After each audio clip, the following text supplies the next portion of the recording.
Hello guys, I'm Clint. I'm here with Diana, Hi, everybody. and we're just jumping into this art challenge stream. If you're watching this recording, I might want to skim ahead a little bit. For the live viewers, just going to double check our settings here and make sure everything looks okay before we jump into the reviews. Looks like we're good on drop Is frames. our audio okay?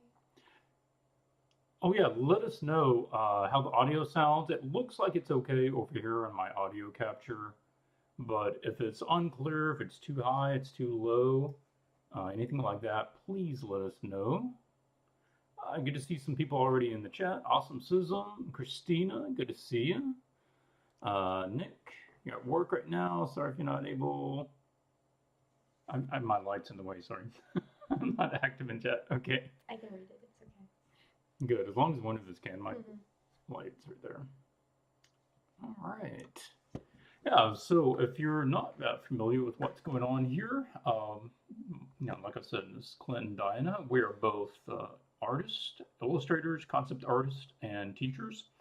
And we're putting on a art challenge. Now, the gist of the art challenge here was that the participants were given these 4 different carriage images.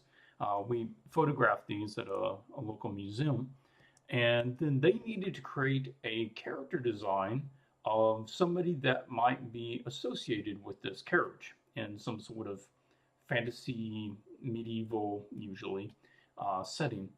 And they could either choose the coachman, whoever the driver is of this, whoever the passenger is, or what the security guard might be. And then using that, we're going to take a look to see what they came up with, and we are going to give them feedback, answer any questions that they might have wrote in, as well as try to give them some encouragement or advice on how to improve the piece over the next 2 weeks when they'll send in the final. Hey George, oh man, I haven't seen you for a long time. Good to see you around. Yeah, still down in Chile. All right. Glad you could join. What does that mean? I'm sorry. I don't know what that means, that big green box. I think it means he gave us a tip. Oh, wow. Thank you. Yeah, appreciate it. I honestly don't know what any of this YouTube stuff means, so apologies if that was a dumb question. Thank you for the tip. All right. Now, guys, if you do have questions during the live stream, feel free to write them in. Diana will be watching those, and we'll try to make sure we get those caught and answered during the program. And especially if you are one of the artists and we're looking at your stuff, we want to make sure that we try to address anything there during your time. So, okay, so yep, like I said, these are the carriages. Now, we did give them this page as just some inspiration as far as what the coachman, passenger, and security could look like. So we will be kind of judging things based on that outline. Yeah, go ahead and pull this up here. Well, I guess I can have this down here like this. That's fine, and we'll just open them up. I'm just going to go alphabetically, starting with Alan. I might open like 2 at a time or something. Okay, well, Alyssa's up first then. Now, Alyssa is doing a passenger. Yeah, passenger mercenary.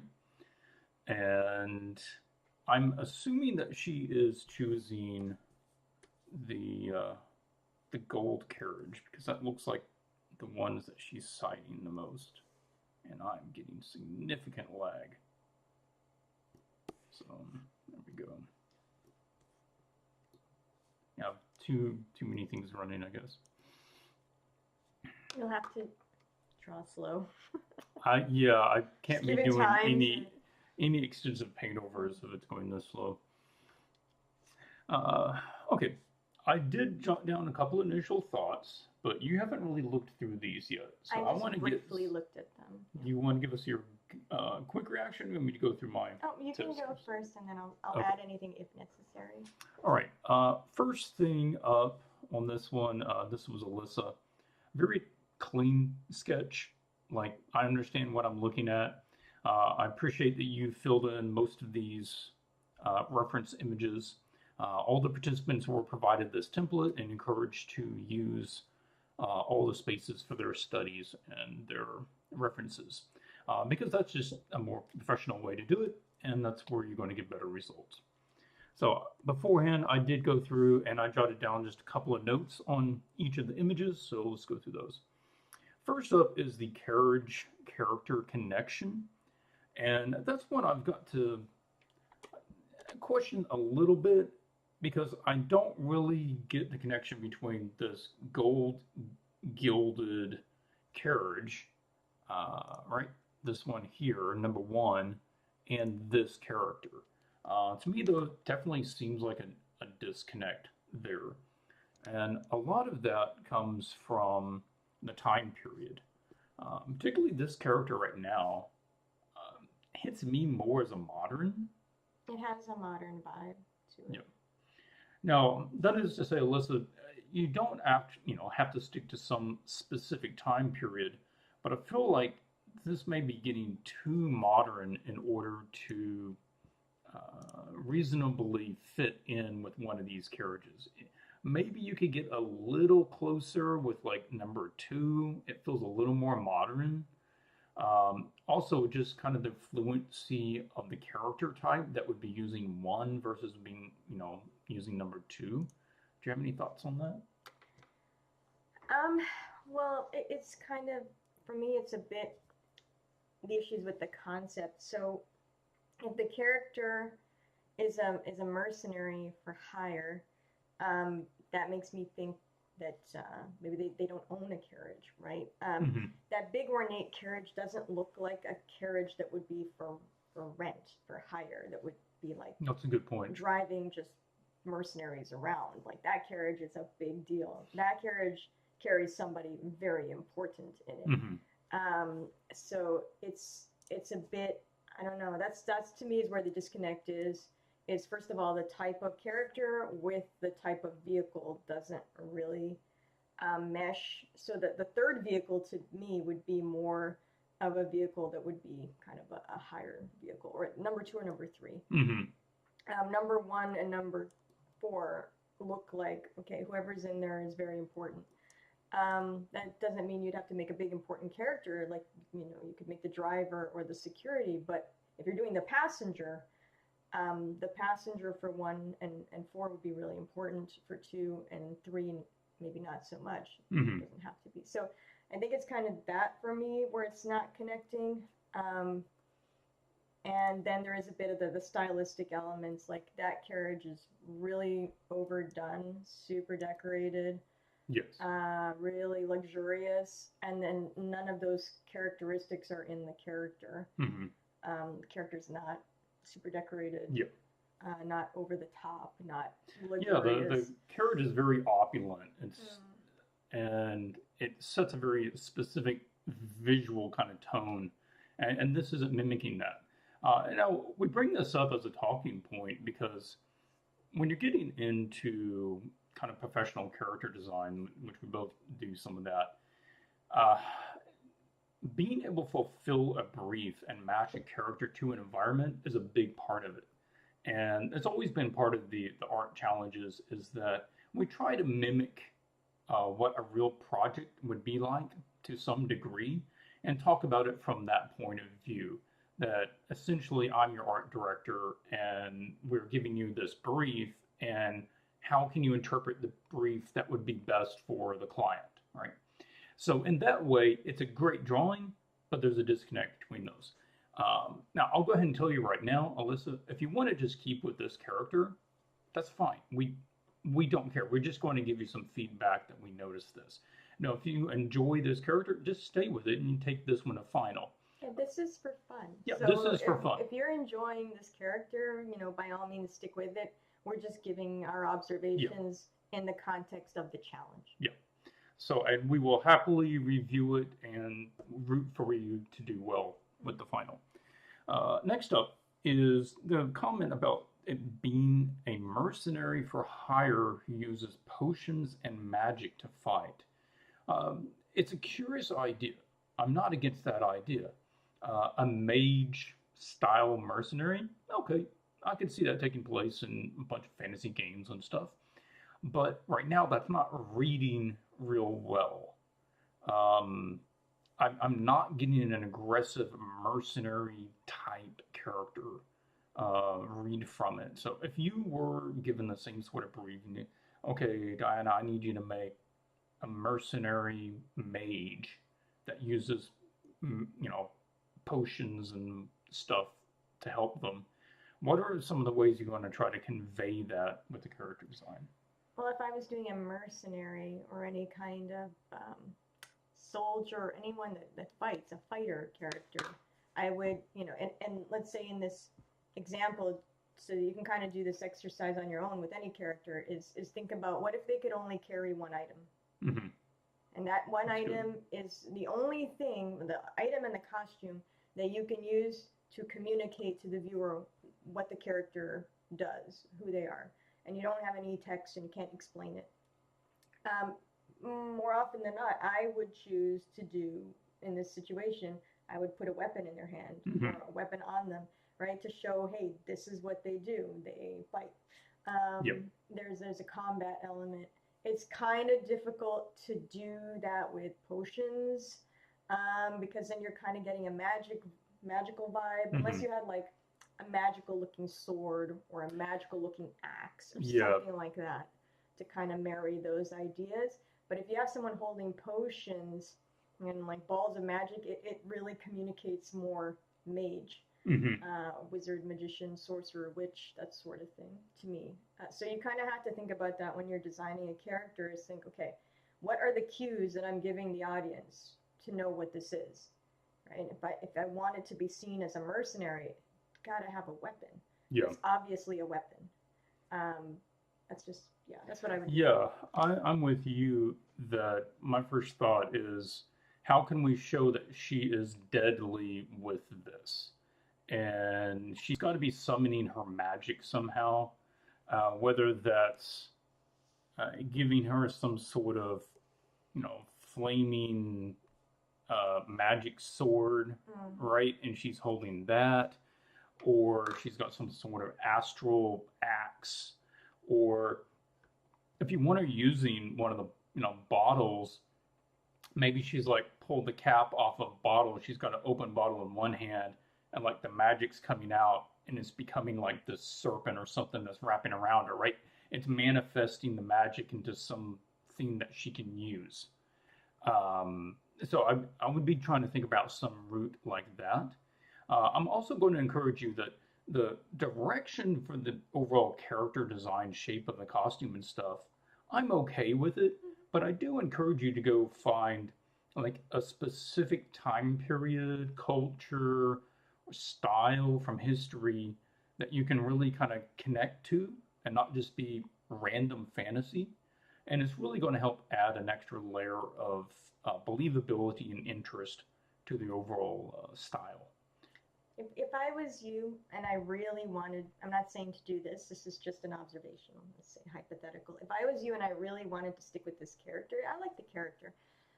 What I would do, and if I really wanted to marry it to the carriage, I would probably keep it as a fighter, and I would probably make it into security. I would make her the security, and I would do the costume as, a little bit more fitting with the carriage. Mm-hmm. Bring in some decorative elements, some luxurious elements of like a high level, elite security Mm-hmm. person for this, Yeah. for whoever the occupant of the carriage is. I wouldn't make her the occupant. It's kind of a weird thing for a mercenary to be in like that big grandiose carriage. But that's just, kind of the direction that I would take it. Of course, you're free to do whatever you want to do. Yeah, I really like that idea too. I hadn't really thought about that, but like, I just lost the word. But yeah, like a high level security, almost like a. You could do a really cool uniform that's Mm-hmm. really sleek but decorated. Personal bodyguard for some Yeah. elite sort of aristocrat. Mm-hmm. Yeah, but she's mage, right? That's cool. All right, well, we got to be moving along. Alyssa, really great entry there. It's Hopefully, a good pose too. It's really nice. yeah. Nice face. Yeah. Next up, we'll be going to Alan. He says, overall, felt pretty good about this one. Though it did turn out more cartoony than he'd like. Felt like the design could be better as well, but couldn't think of something that is more creative and fits the carriage. Now, he did do a couple of quick pose studies and ran through some variations with the designs. This is always good. You don't want to go with just your first pose or your first design. You know, you can end up choosing that actually was the best one, but do go through some variations because that iterative process is where it really helps you develop a good character. Lighting reference, interesting, okay. The style reference, I like this. I think this is a good reference as far as style and rendering. And then good mustachioed reference there.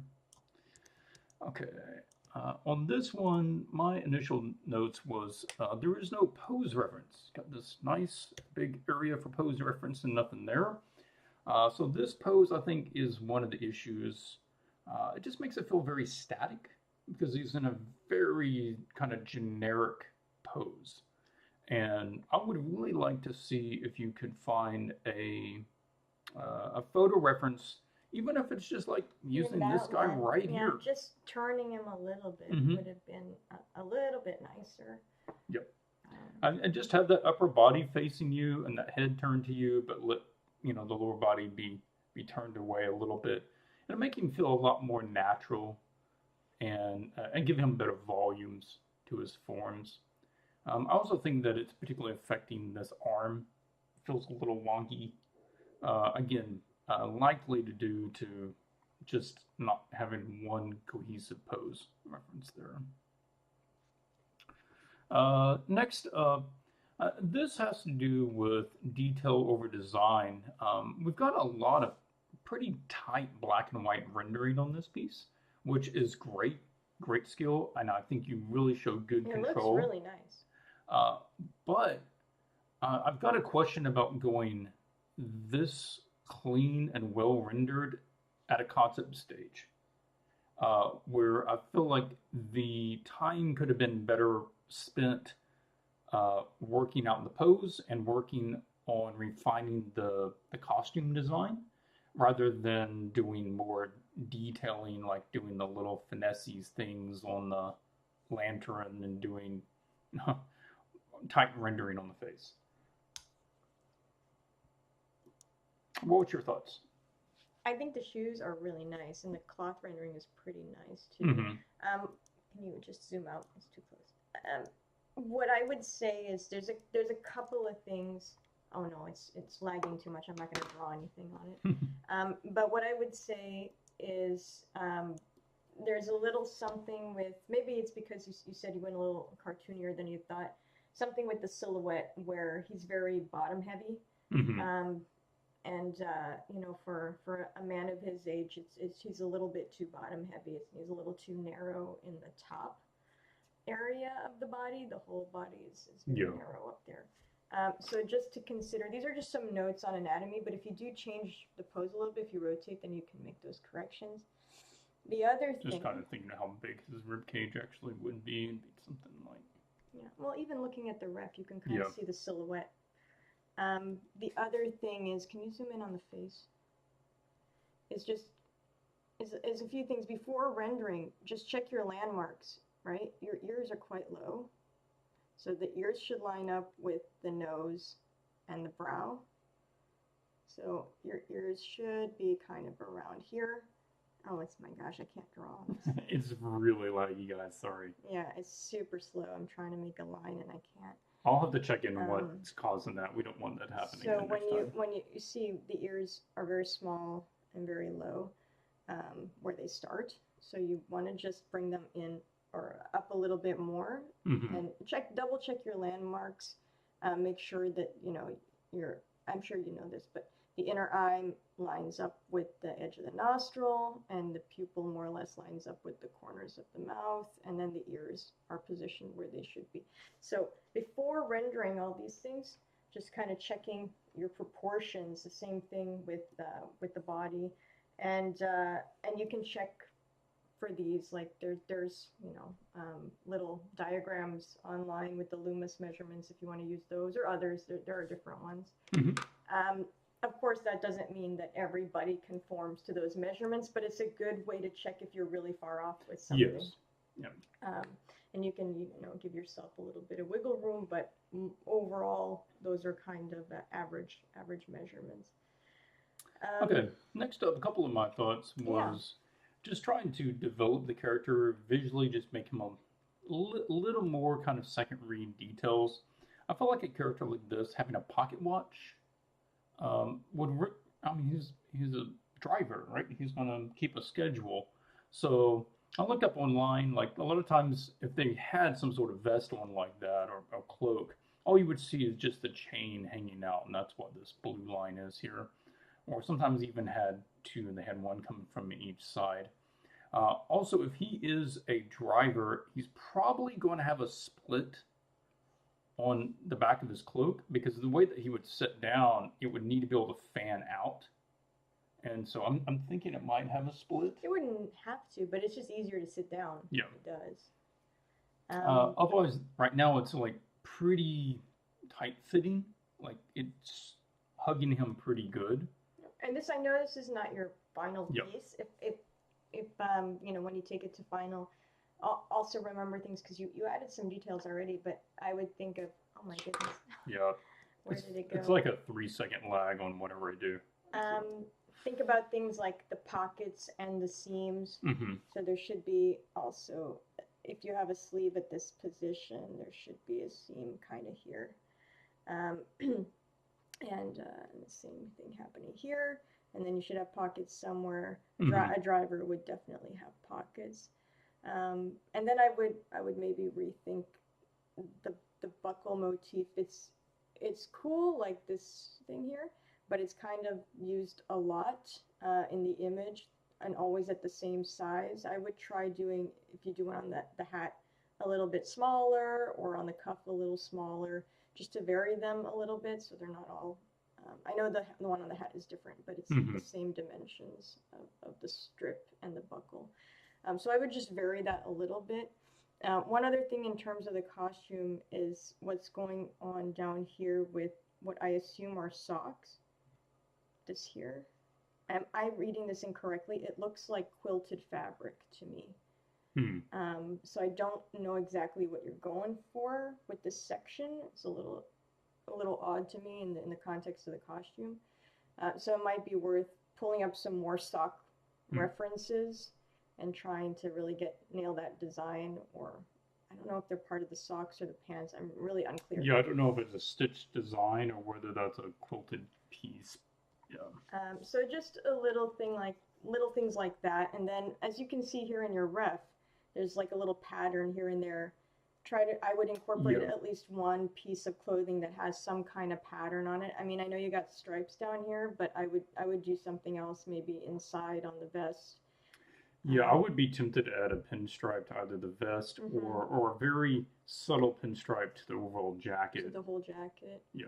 And then if you wanted to get creative with the costume, you could do things like you could cut the jacket like this, or you could cut it more out like that to kind of make it a little bit different or interesting. So there's different things you can do. Same thing with the way the vest ends here. You could shorten the vest even more and add a belt. So there's different things. You could even add suspenders, suspender attachments, little things that would give it a little bit more character. You know, that a man might have these different things when he's getting ready in the morning and putting on these different things. So just some little pointers on those things. But I would say also when I first saw it, it was giving me almost Line Decker vibes. Yeah. So I would lean into that if he was, you know, part of your inspiration. I would go even more into that brushy look that he does. All right. Well, we've spent half an hour on two pieces. We got to keep going. All right. I'm sorry, we're so slow. No, we spent a couple of minutes getting into it. We have to go faster than this. Okay. Recognizing several of these names here. This is Clayton's piece. And how can I make question was, how can I make the sketch more like the style I chose? The style he chose was this character right here. And like you mentioned earlier, a lot of this is going to be how you finish the piece. The way that you do your lines, the way that you color them, the way that you light it, shade it. I would say that you're already very close to that style and the way that you've started the piece and creating nice clean lines to begin with. After that, you need to go in there with flats and put down your flats, and they probably do a one multiply layer for the shadows that go across stuff. And That's then usually use like the soft airbrush to work in the color variations in the skin, and then color the line work. That's a big one. Yeah. A lot of times, people will just leave the lines black, and it won't give you the same look. So if you look in this case, like all the lines except for the eyes on the head are all like browns and reds and oranges. And it gives it a very soft, kind of bright look, almost luminescent. And well, if she changes it for the other parts of the design. Those lines are really nice, first and foremost. My notes was, again, character connection. You chose carriage 4, which is kind of the dark one. It's still opulent, but it's definitely dimmed and a little decayed. I don't really see the connection to this. Well, I get it. I mean, I think the fourth one has more of a kind of almost supernatural vibe to it. Yeah, I mean, it's this. I don't know what the character, who it's meant to be exactly. It's giving me kind of a Zeus sort of. Yeah, I was with you. Zeus, Poseidon is the kind of impression I got. Something like that. So it's not like you couldn't do a Zeus that would fit with that with that carriage, but it would have to be a Zeus that's a little bit more toned down. Yeah. In a sense, like it would have to look more like, I don't want to say morose, but a little bit not as big and boisterous and kind of, what it looks like it's going to be a colorful character to go with that carriage. There's a little bit of a disconnect. Yeah, he also is massive. Yeah. I would have done maybe a more elegant physique for that carriage. But I like what you did. Like it's really nice character, nice line art. The face looks great. Yeah, a lot of good things going there. I'm unsure what the things up here are.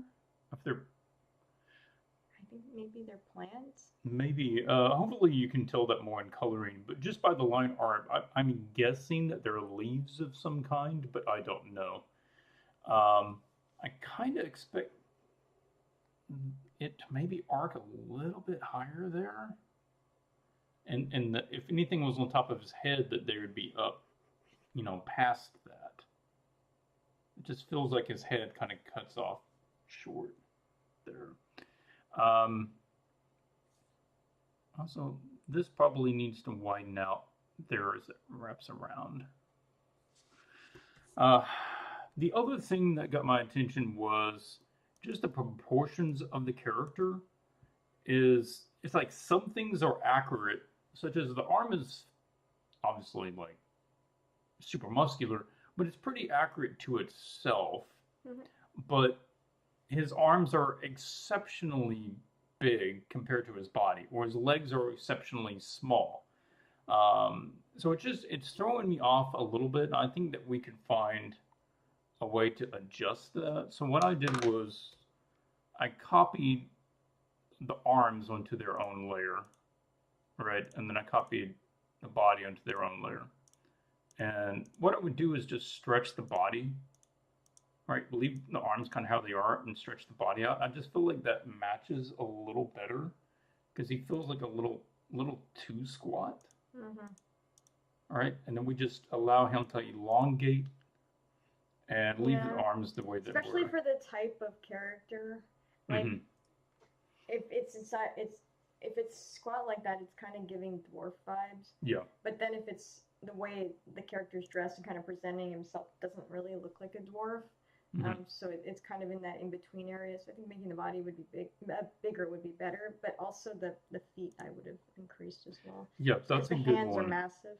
Yeah, usually on a character like this, you're going to overemphasize the hands like you already have, but you need to do it to the feet as well. That's a good catch. I like what you did with the fabric back here. That was really well done. Just want to mention that little bit at the cape back there. That was a nice touch. It was well done. I do, have to give shout outs to the stylized anatomy. This is a difficult thing to do. These are really nice, clean lines. And the hands look really good. I never miss a good, good hand drawing. I hands are good. Thicken the wrists. The wrist up. No, this one is good. Yeah, we just need that thicker through there. And this still needs to come. It could work with the carriage, yeah. If it was just a bigger character, and I would throw more stuff on him. Actually, I would do more accessories, maybe some wristbands, bracelets, more stuff.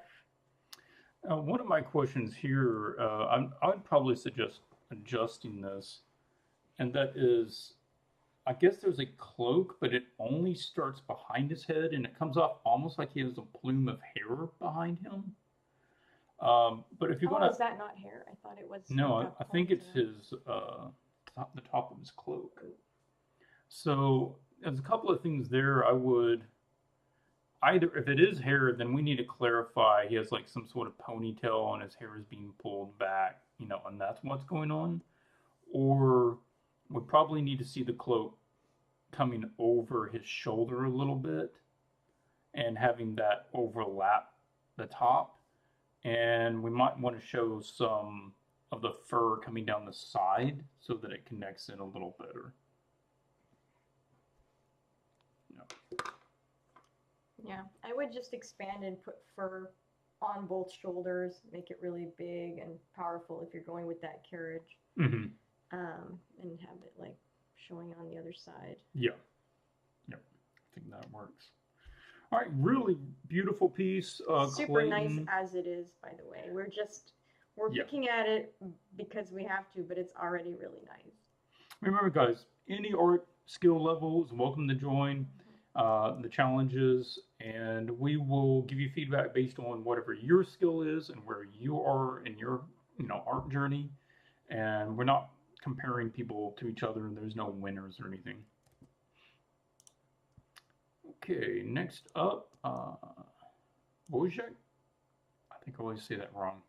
Bojic. I think is the way to pronounce it, but I could be wrong, so I'm sorry. Okay, so here we have a couple of pose studies going on. Just some quick ones, working out in different directions. All of these within the same ballpark for design. And I think we ended up going with like kind of a bit of each, I'm not sure. And going for some sort of royal passenger in the gilded one there. Got a pretty good pose reference to go off of, and it looks like he's using some of the cues from this, like the big old belt, heavy fabrics. That's nice. Very nice. A couple of notes here. First up is, my suggestion is the direction of the character is good. I don't have any issue with that. And I think you should keep going the direction you are with it. But I do suggest go back and sketch up just the anatomy, just the body, and then start designing the clothes to go on top of it. Because right now we're getting off on some of the proportions. The head in particular is quite small compared to the height of the body. And so... Almost like basketball player tall. Yeah, he's like Wilt Chamberlain, Very, very tall. But he could be really tall. He could be. He got like a bunch of beefier kind of squat dudes as the reference. I assume he was trying to go that way. So yeah, make sure you draw the pose first. She and I both do this when we're working on a character, draw the body, and then start dressing over that to make sure everything's going to be hanging correctly. Like that. Big cloak. It saves time later than after you already put the clothes on them, and then if the body's wrong, then you have to fix the body and the clothes, right? And if you do it at the beginning, then you just have to fix the body. Yes. Next up is just an observation on some of the attire that you were drawing. I was looking at your references. Let's go down here. And you've got the big cloak like you have in the references. Any moment, it's going to give me my brush back. Okay. And we see a split sleeve from the cloak with the arms coming out of between the slits, right? Yeah, that's really cool. That is a nice design. I think you should use that. And I would suggest you do that instead of what you have here. It just obscures so much of the design. The split sleeve adds more shapes and kind of interest to that arm area, whereas if you just do like a normal jacket sleeve, it will just give you like a noodle there.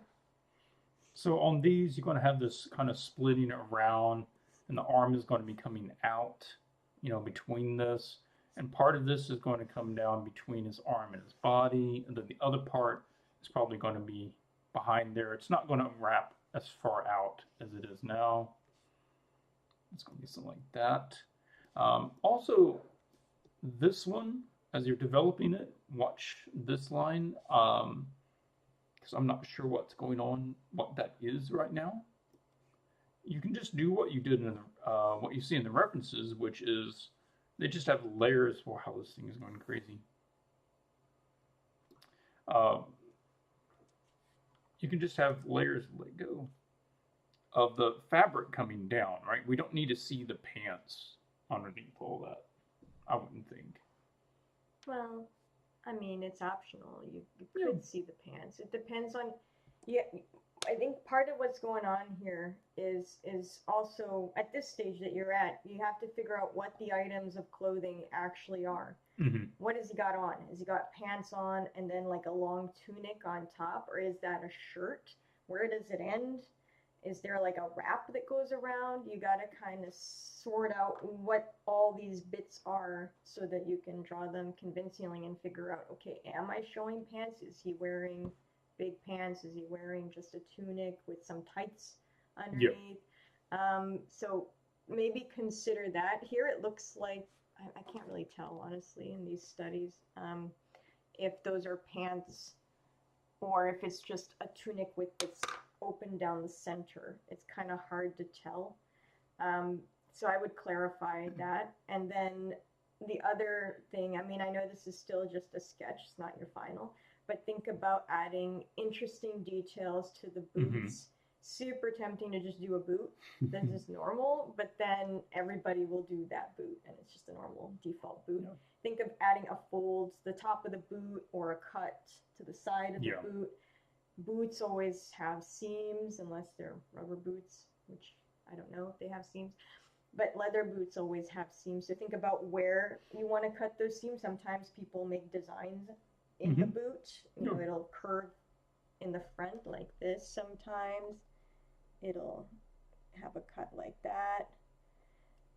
Sometimes boots will cut down like this, or sometimes they'll fold over like that. Sorry for the really slow drawing here. But this is just to, you know, something to consider about what kind of a boot you want, then what kind of a pant are you going to do, and then how do you make this cloak really great. This is just a little tip. Adding fur to the bottom of your cloak can make it feel kind of lumpy, so be careful with that. It might just look better without it.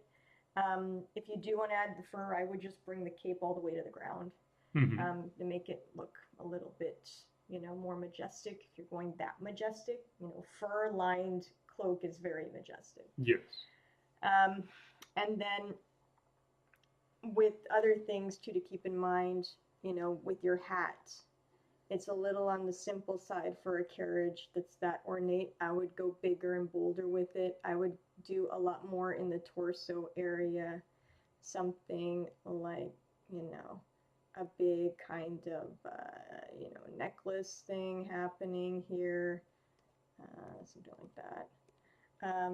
You know, more embellishments. Some of these guys are a bit on the simple side. I would go, you know, further. This guy over here has some interesting patterning going on. Mm-hmm. You might want to consider introducing that somewhere, like in here, or in here, in this area, or in the cloak, or on the inside of the cloak. That's a little trick I like to do. It's where when you don't know where to put the pattern, you just put it on the inside of something so you can see a little bit of it. But also, like the guy here on the right, he's got all these interesting details and patterns. So I was trying to get it from behind our. Okay. Has all these different interesting patterns. Be careful with them. Too many can be too much. Yeah. And then it's just like an assault on the eyeballs. But no patterns at all will just make it really flat. Mm-hmm.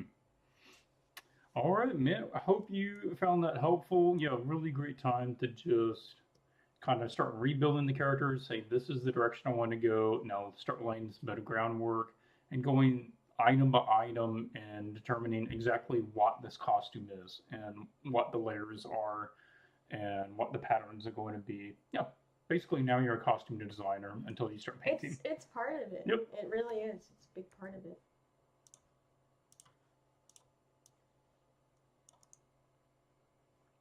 We'll open one at a time. So Yeah, a I less. think that would probably be a good idea.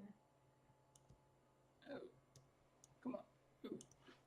I'm going to pull out just a little Maybe bit. we should get another computer. No, this is a new one. I'm not going. But I just need to double check my settings. I probably have something turned up too high on OBS and it's slowing everything down.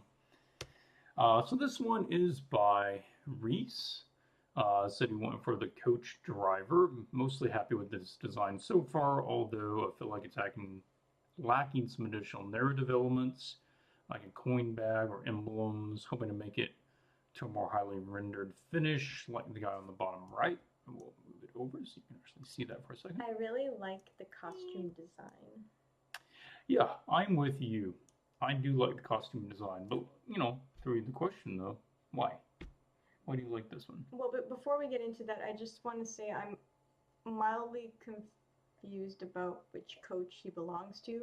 I'm not sure if he belongs to 2 or 3. I'm guessing he belongs to 3, but it's not really clear.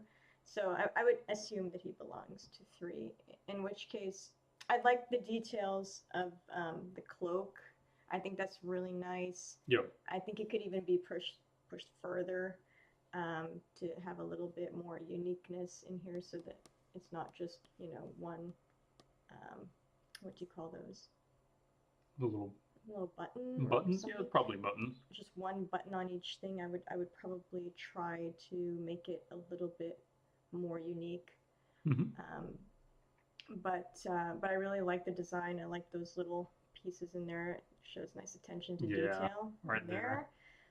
So yeah, I would probably do some work to those cuffs. I really like the vest as well.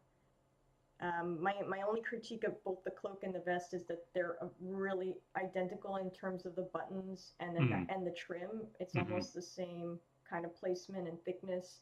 So I would consider mixing it up a little bit more, either eliminating the trim from the vest or eliminating it from the cloak. I really like the pants, the belt. I think it's a nice touch that his top button is undone because he just got back from lunch. And I like the boots as well. I think those are not your default boot. Yeah, kind of what she was talking about earlier, right? You were saying adding in some extra little accessories, the straps, the seams, and that really goes a long way to giving it better interest. On the pants are nice too, and then that inner part, I noticed that too. So I thought that was really, really good overall. So in terms of, like I mentioned, critique about the cuffs and the trim, I would also mention just that it's kind of every color right now. It's reading a little bit circus, and it's reading circus because you've got one item of each color. So I would consider toning 1 or 2 of them down into more neutral ground, into like gray, grayish blue, or something, bringing them down so that it's not pants green, cloak pink, vest orange, shirt blue, and it's kind of one of everything. That's my critique about the costume.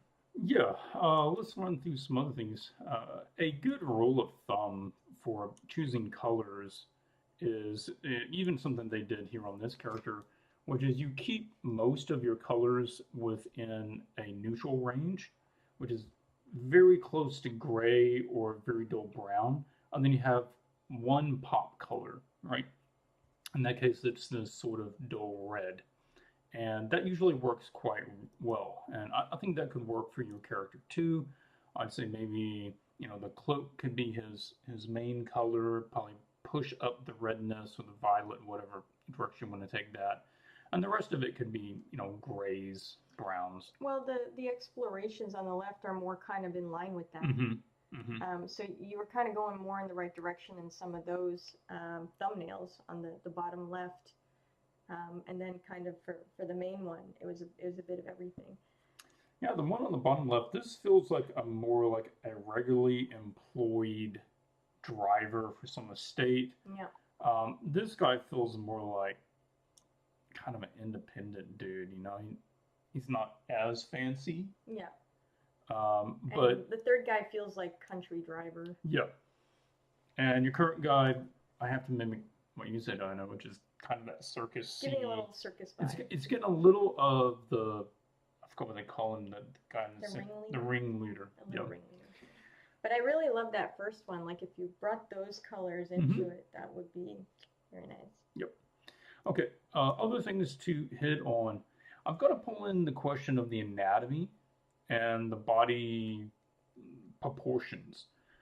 Right now, this is another one that's kind of sitting in between regular human who's just overweight and almost dwarfish because of mainly due to the legs. The legs are really short compared to the rest of the body. Now, I understand that he has like a big belly, and so his belly looks extra, you know, long through the torso. But even still, you got to look at those proportions a little bit.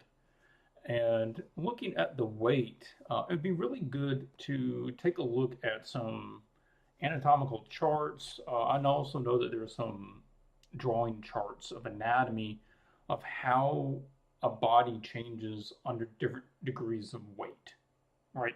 And when you start adding in fat, where does it go? How does it go? And what part gets bigger at what point, right? Well, there are certain things that only happen sometimes. Yeah.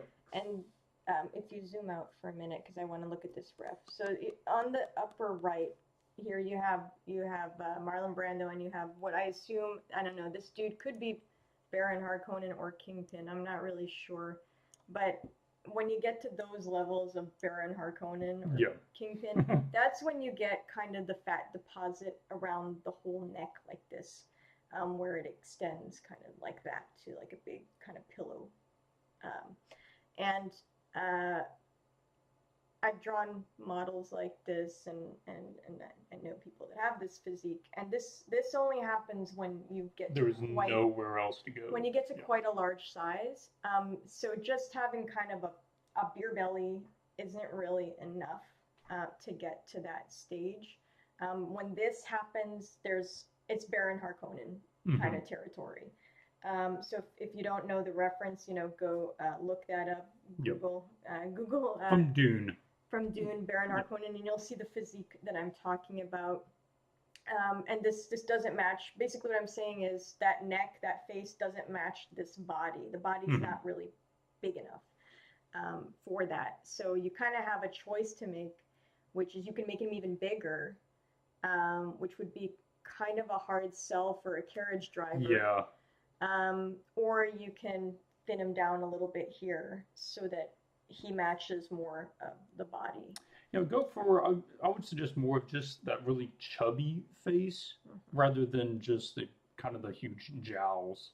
I also pulled off some of these references.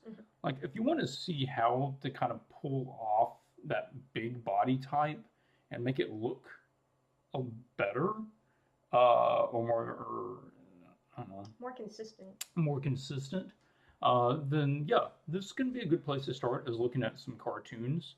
And really what you're doing is you're using the same sort of proportions, same basic shapes for the body, but you're rendering them in a more realistic manner. You're not rendering them like a cartoon.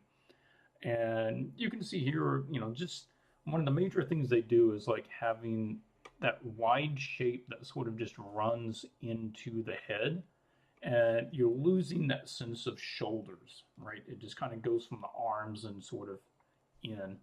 So one thing that I'd be looking at is just trying to kind of soften off the shoulders so it's going down at the arms.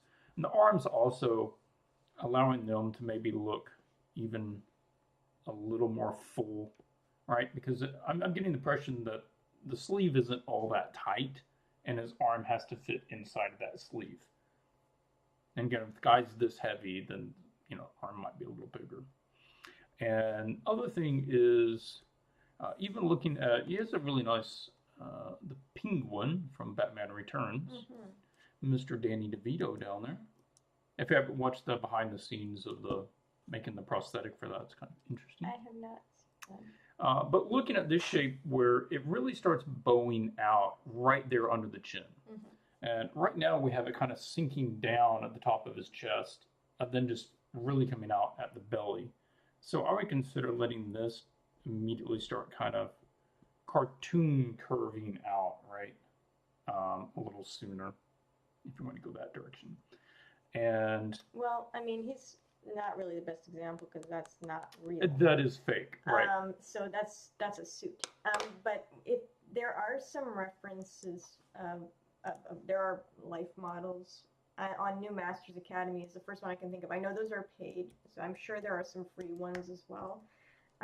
But this is just the first one that came to mind. There's a couple of models on New Masters that have a similar physique, and the main thing, the reason why it's can I let me pick up a layer? Okay, it's looking a bit ball-like in this area, and the reason it's a bit odd is because you're not leaving enough room for the chest and for the pectorals, right? So this has to come out a lot more in here, right?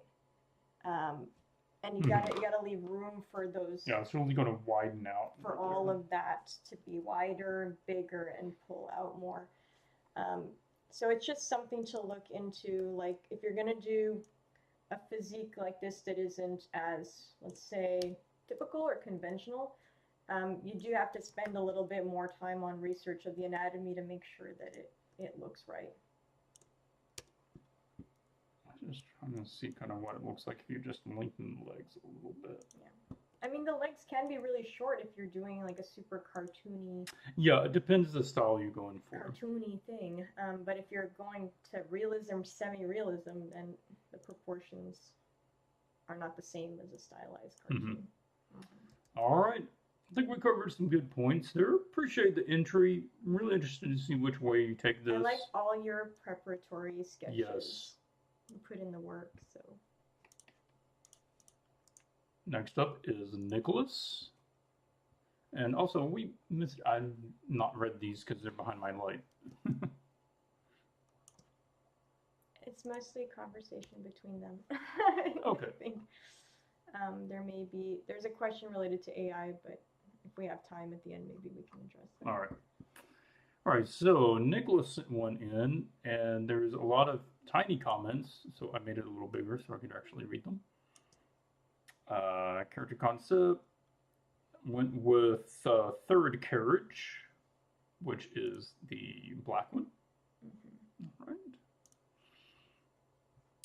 And it seemed more modest and somewhat gloomy. Made them think of the Bloodborne game, if you're not familiar. Kind of like Dark Souls, more Victorian. Went with a lightly armored and scarred character and vague religious features. Didn't tackle the rendering the clothes materials for time being. That's good. You won't need stitching and all that stuff at this point, but we're looking at the major pieces. Had a hard time finding the color scheme which would coordinate. I still have doubts on the details I need to add, like embroideries, embellishments on the lantern, light.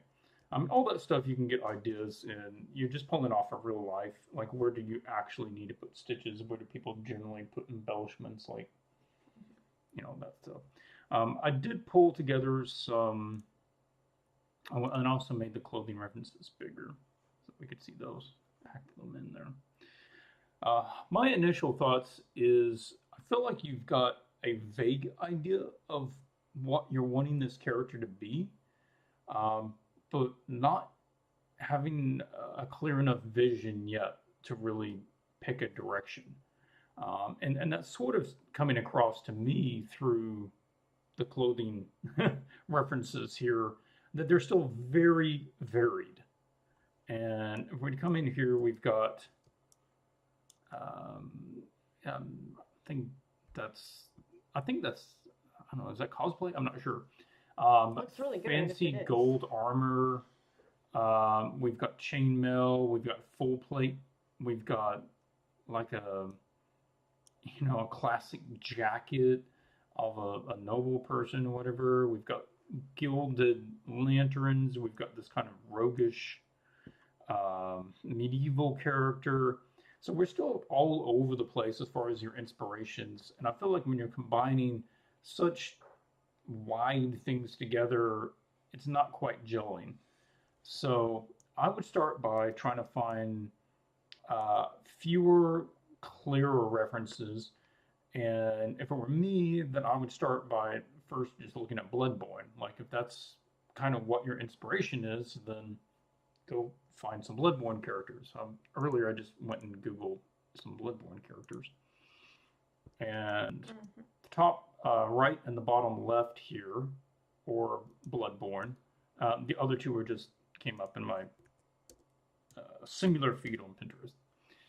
So that's where I'd be taking some of my cues from and how to try to incorporate some of that into the character. Any thoughts from here? I do have some thoughts. Yeah. I think that it's elegant. Like, you have a nice face going. You chose a good reference, although I think you might need to kind of rethink the final presentation. Like, if it's in a seated position, the character should be sitting on something. Having nothing there but air is a little odd. If you're going to have the character in a seated position, I would at least draw just a little bit of the bench. Yes. Or, it doesn't have to be the whole bench, but just a little bit to show, okay, this is what the character is sitting on. And I might rethink the position of the legs based on that. But that's, a side note. The main thing that is, to me, is throwing off your character. There's just three components that jump out at me. One is the hat. It's just very bizarre to me, and it doesn't look like a real hat that a person would wear. So I would rethink that. If you're looking for, you have to think about what it is. Is it metal? Is it like a helmet of some kind? Then I would design it to look more like a helmet. If it's like a decorative hat, like this one over here, then I would, design it in a more kind of formal way, so that it doesn't, right now it's giving me a little bit, Burger King paper crown that they put on the kids' heads, and then, with a strap that ties under the chin. It doesn't feel like a real hat that an adult would wear. So you might want to rethink the design of the hat. I get that you're going for kind of Pope vibes with it, but it's not really working the way it is right now. So I would rethink it. Then the other thing is that you have that very thin, looks like a very thin fabric kind of, it almost looks like a cover-up. It doesn't really look like a proper jacket. Very light. It looks very thin, very light fabric, like something almost a priest would wear. Yeah. And again, I get the religious inspiration, but it has a really delicate and feminine feel to it, and not something really coach drivery or Bloodborne-y particularly. I would consider you know, something more like this, like a tailored jacket. You can still keep that light strip in there. You can keep that in the jacket, but I would create. Can you let go of this so that it doesn't create interference? I would create more of a sturdier shape to this clothing to really go with that carriage. Like a stronger shape to this jacket, and maybe rethink the collar a bit here because it's looking just very, very thin and delicate. And the third thing is just questioning kind of these knee guards, which is kind of an odd thing to have right there. You know, I would consider just making it a boot and bringing the boot all the way up. And that might give you more of the feeling that you want to get, and then having, you know, other things kind of sticking out of here, like this reference here, might give you more of the feeling that you're going for. So those are the main three things. If you address those, you'll be halfway home. Then you're talking about the lantern and things like that. That I would just reference from reality. I would go look for a lantern from that time period and maybe do a little extra work to it to look more Bloodborne-y or more gothic. There's a lot of real world gothic style lanterns out there, and any one of them would fit perfectly into this kind of world. You don't need to like engineer a whole new device or a whole new lantern, a whole new hardware. Just take something that already exists and make minor aesthetic changes to it. I remember that even on these characters, right? Even on AAA title main characters and side characters, like 80-90% of the character is real world costuming. Like this stuff all existed in history almost like this. Now, did they really have one that had this many big buckles in the front? I don't know. That seems a little questionable. But you see what they did? They took most of their inspiration, like 80-90%, and then they just tweaked it a little bit. So that's what we really want to do, is try to take that sort of inspiration and not doing as much guesswork, like the hat or helmet. There's so many kinds of hats and helmets that have been made. You don't need to try to make a new one that's never been made before. Just get one that already exists, that people kind of have a connection to, that can recognize, and then tweak it a little bit. You're also talking about the kind of the delicacy of the overall wardrobe, and I have to think, like, if I'm creating this character for Bloodborne, then I want to think, like, what is this character's job? What kind of protection? Well, this character, more than anything, just needs protection from the environment. And that's why you see, even on the characters from the games, they lots of layers. They're covering up. They're trying to keep out of the cold and the wet and disease and all this. And that's really not quite coming through yet. And as a driver, you know, this is a person that's going to be sitting in the rain, in the sleet, in the mud. A priest would not be doing any of those things, right? So that's why they wear those thin, silky things, because they're indoors all the time. So yeah, I mean, I like the idea of what you have. I like the colors are nice and muted. You know, it's understated. It goes with the carriage. It's just some costuming choices that I would reconsider. Yeah. And you can keep some of the same tones. If you want to keep that modified crosswork, the white stripes coming down the side. For me, I would probably choose some sort of hood, just because it makes the most sense for a driver. And then maybe try to find some sort of way to put in the design on the side of the hood that has a religious tone to it. You know, there's all kinds of options there. I would do a hat. I like hats. Yeah. I would do a hat. Hats are good. Like this one got the wrapped black barbs and put them around the arms. That was kind of interesting. Using like sideways cross designs as the buttons and stuff. Like there's different ways to incorporate that sort of look into the character, even if they've got other kind of layers on. Okay, let's wrap it up on that one. Good stuff, Nick, and look forward to seeing what you come up with in the next 2 weeks.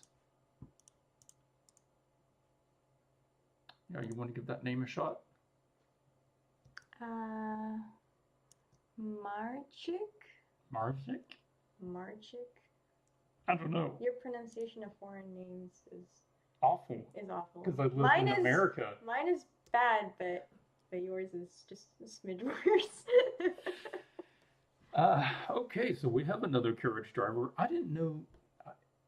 I honestly didn't expect we'd have this many carriage drivers. I thought we'd have a lot more security and occupants. I thought we'd have more passengers, but people were really into the drivers. All right, that's neat. Mm-hmm. So a couple of post studies. Lighting reference. You got a nice side light with fill light. We haven't really got that far to. The phase reference throws me off though because you've got like this really. Oh, it's Simon. Oh my goodness. His name is Simon. That's his last name. Oh, okay. My apologies, Simon. We just figured it out. Clothing reference.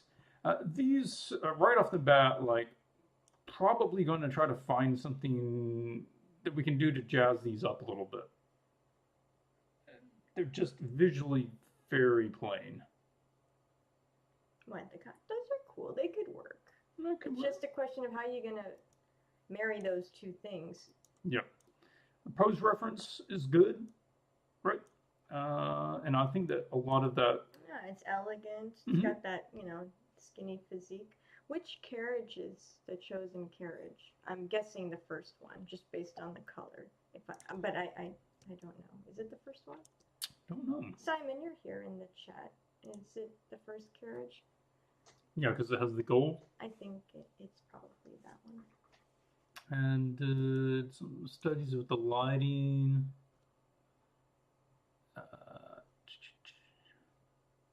Yeah, I think the lighting is working pretty well. Yeah, I mean, it's good. Yeah, that's what you need for a kind of character like this. So. Yes, it's the first carriage. Okay, cool. In this case, my thoughts were correct that trying to make this a little more interesting. We can keep the same pose, the same cues as far as the shapes in the clothing, but some way to make it more layered, more patterns, more opulent, this sort of thing. I did pull together some references that we could look at here in a second. But was that an impression you got as well? Yeah, it's kind of got a similar situation as the other driver where the trims on everything are the same width and the same placement, like here and here. I don't know if everyone can see my cursor. Yeah, they can see the mouse. Okay. So I just don't want to draw or else it'll lag again. Bigger so they can see it. Yeah, so it's the same kind of width and placement on all the items, except up here where it's a little thinner. So we kind of need to bring some of that into these other areas to make it a little bit more nuanced. And then you got kind of the same issue as some of the other entries where some of the clothing is unclear. So I'm assuming these are pants down here that go into the boot. And then it's interesting because you've got your inspiration here for the clothing, but it's really none of these things ended up in your final. Yep. There's nothing really kimono-like about this except maybe that crossed inner part. And not a whole lot of the Renaissance or the Elizabethan either. So, I mean, I don't mind that. It's just kind of interesting that it didn't really make it there. So I would think about the carriage is really detailed, right? And really over the top. So you would think if this is a driver, what kind of... You need to think about the occupant too.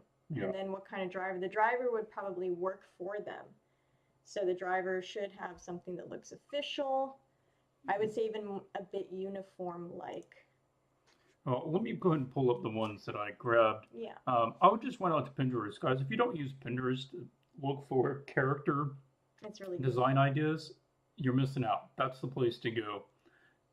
You just start feeding it a couple of good ones. Like, I like this one, and this one, and it'll find you all kinds It of stuff. suggests more interesting things. So these are some that I came across in just a couple of minutes. I felt like they all kind of had the same vein as this character, but it's just more. Yeah. Right? More layers, more little embellishments and jewelry, and depending on how you want to take it. Like if you want to go for more of that pop of color and it's a little more flamboyant, because he does have kind of a flamboyant edge to him. I actually think this is a good example of a combination of something that's almost kimono-like and the Elizabethan costume. It might be a little bit too much. It might be almost going to the passenger level of ornateness, but is that a word? Ornateness? It is now. But I think it's in the right direction, going in this direction. So if you pay attention to the details of the variation of the stripes, some are thin, some are thick, there's lace, there's different trims on things. Not all the trims are the same. The cloak, top of the cloak has one trim. I guess this is some kind of a skirt thing he's got on the bottom. That's got a different trim. The shoes a different one. The gloves a different one. The hat a different one. So just thinking about, these are all independent items, right? All like your clothes that you wear, they're all made by different people, made differently. So they should all have kind of a little bit of a different characteristic to them, unless it's a uniform, right? Yeah. But I really like these references that you grabbed here, where you have some great examples of, again, variation and layering of the different items of clothing. So I think, obviously this is just your sketch still. But another thing I want to mention is the mask on the face. It's really cool. I like it. It just, there's some ambiguity on this side here. And also the line being so thin that it looks like it's just cutting into the face. So I would consider, I can't really draw it on here, but adding like an edge to that. Oh yeah, showing more thickness to the actual thing. And I would rethink, right in there. And I would rethink this decorative element right here on the mouth, which is just an odd placement for a big decorative element. This one? Yeah, it's not typically something that a person would put right near their mouth. That was mine as well. I kind of like the mask as an idea, but having the big spiral next to the mouth is just kind of odd for me. I would look to see if there's some other way to resolve that area, or if you can have it curving some other way. Like, could you put the spiral up here instead? I wouldn't even make it up. I would go reference some Venetian masks. Yeah. Go look at the Venice, is it Carnival? Yes. And look at their masks. They make loads of weird masks, but I would reference something that already exists and just kind of see what are different ways to resolve that mouth area if you want to cover the whole mouth. Typically people don't cover the mouth, right, because they want to speak, but if you're covering that whole area, you got to find a way that's appealing to resolve it here. And when you're making masks or things on the face, think of things that complement the anatomy, not that fight against the anatomy. It ends up giving you a more elegant look. Now, my input would be, if you're already giving the guy a gilded gold half face mask, we don't also need to give him a scalp on the top where his hair has been torn off and he's got blood coming off the top of his head. And it's just kind of too much. So I would just stick with giving him that. And then if you want to, you can go Little Phantom of the Opera and just have like some wounds, scarring, kind of coming out from under the mask area, like, or disease or something, right? It's a bit odd, unless that carriage belonged to some kind of a vampire or, a crazy sadist. Normally you wouldn't have an injured or diseased driver driving a carriage like that. But Yeah. if you know, like Clint said, if you want to do the Phantom of the Opera deformity thing, that could work. I think the thing on the head is just kind of ambiguous. Like, I really wasn't sure if it was some kind of dyed hair or an injury or a decoration of some kind. Like, I wasn't really certain of it. So I would actually remove it. I don't think it adds much. Yeah, I would just take it out, give him regular hair, and also I would make the hair black if it was me, because it's going to really pop the gold out better. I don't mind the color of the hair, actually. So yeah, it just spend spend half an hour just going out on Pinterest, pulling up some references like this, and see which ones start kind of catching your attention as far as which shapes, which patterns, and you just think like, okay, well, I'm going to work with this jacket piece. Which one is similar to this? Oh, maybe I like that one. Maybe I want it to crisscross, over and connect right there.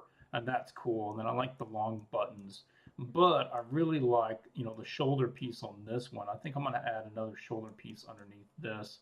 And I want the gold change to connect in the middle. That's cool. And maybe you like, like this piece down here, and you're like, oh, I really like the idea of having some loose fabric coming out from behind that shoulder piece, right? And then kind of this fan of fabric hanging down there. And that's what you do is you're still using the same shapes in the same location for basically the same function. Same silhouette. Yeah. But all you're doing is going in there and finding more interesting ways to create that same thing. So, really cool stuff. Yeah, I like the pose. Super elegant. Yep. Poses coming through nice. I would normally clock you for hiding the other hand behind his back, but I think you can get away with it for this character. Next up is Nico. Yep, Nico. All right. They've been in a bunch of challenges. Probably watching. I don't know. I wasn't only watching the chat. So. Oh, Tyler, you're out here. Good to see you, man. Things got hectic in the day job, so this is as far as I was able to work on the character. Coming up, I plan on cleaning up the detailed designs on the armor, like the ones in the reference. There's just more like gilding sort of stuff on there. The details will go with the swirling patterns on the carriage wheels. I went with carriage 1. Chose the security prompt. That was my assumption. So that's good, right? Immediately, that was going to be my guess. So it comes through. Looking forward to your feedback. Do you have any tips on painting gold armor that has been worn for a while that wanted to look like brand new, like the gold in the carriage statues on your photo pack? Oh yeah, guys, if you do want the photo pack, we've got a photo pack of like 400 photos of carriages like this and a bunch of angles. Forgot to mention that, but if you want these photos, like not just these ones, there's 400 of them, of like lots of different ones. We took pictures of everything. We have a photo pack of those available on it's on the Art Station and all those other usual places, Gumroad, etc. Yeah, it's like $5. So yeah. Okay. Overall, like the character, I think it makes a great impression. By the way, I did use the head on the video thumbnail, so if you see that out there, and I think that there was some really good choices as far as the shapes, going with the limited breastplate area, the nice padded shoulders. I like that combination. I think there is some advancements to be made as far as this area, and I do have some references to kind of look at that. I feel like there's just this odd disconnect of like, normally you want some kind of overlapping from the top piece to the bottom piece. Otherwise, you just kind of cut off in the middle of the character. The pose was... Are you going to bring the red down? And make that would be nice. Yeah. That's what I would do. We'll talk about it in a minute. This is the starting pose idea, I think, and then they created their own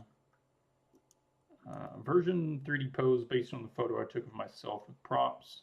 Also using the photos for reference. Okay, don't want to make it public. Yeah, I get that. That's fine. So, holding the helmet, sword in the other hand, turned to the side, looking back. This is a good standard kind of pose for a standalone character illustration like this. No reason to get too fancy with it. Works just fine. Yep, gets the job done. Okay, before we start looking at some of the other references and my other ideas, what is hitting you about this one? I really like it. I think there's a lot of nice things about it. I know it's like still in a sketch phase, but I'm getting like good vibes from the shapes in the armor, the suggestion of the shapes in the chest plate. Yes. I like that red quilting. There's something kind of cute and feminine about it, but it just looks nice with the armor and with the character. I actually like the idea in your reference of that blonde, almost white hair. I probably would have gone with that. Yeah, like this one here. I probably would have gone with that rather than the black hair for this one. But I mean, that's really not that important. I like the black hair too. It works as well. And then I like the sword. I like that, you tied it together with there's similar kind of curves and design elements that are mimicking the armor, so it looks like it belongs. The one thing that doesn't work super well for me is the helmet. Yeah, that was a catching point for me too. It just looks kind of odd next to everything else. And maybe those knees. Yeah, with the helmet, this is one where I'm definitely going to suggest go look at some fancy gold helmets.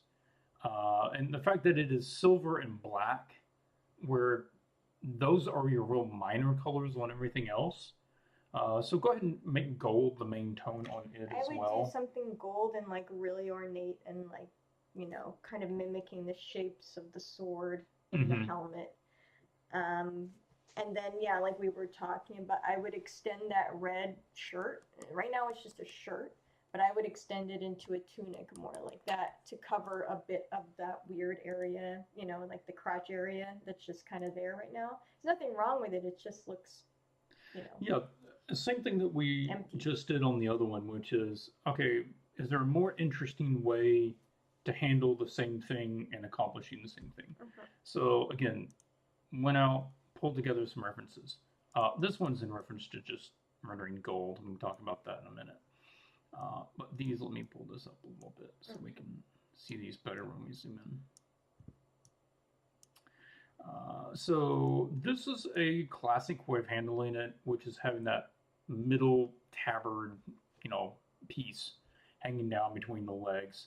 And it gives you an overlap and continuation of the color from the top through the bottom, right? Ties it in. In this case, it'd probably be using some of that red. That red color would be nice. Right, letting that red come down here and overlap between the legs. Over here, this is also kind of neat, which is that split, long split. That could also be red, but we're also getting the cape, end on both of these. That was really common in a lot of the female knight designs. Yeah, I mean, it's not really realistic because, of course, there weren't any female knights back in those days, but for fantasy purposes, for fantasy designs, there usually is because it adds kind of like a suggestion of a skirt, like a feminine flair to the movement of the character. The same idea with that middle panel. It's almost like suggesting a skirt. So, which one can I draw on? One. Okay. So if you wanted to do that, right, you could get in there and you could see there's different ways where they try not to leave too much crotch out. So you could do, I think that would be a bit odd for this scenario, but you could do something like this, right, where you have kind of that panel there, or you could have, It seems to respond a little faster with the mouse. I don't know if I'm going to try that or not. It's okay. You could do something like this. So that's one alternative. And then the other one is you could treat it like it's more of a regular tunic, have it come down, and just, oh, it's going too long. I don't want it that long. But More like, you know, what a Yep.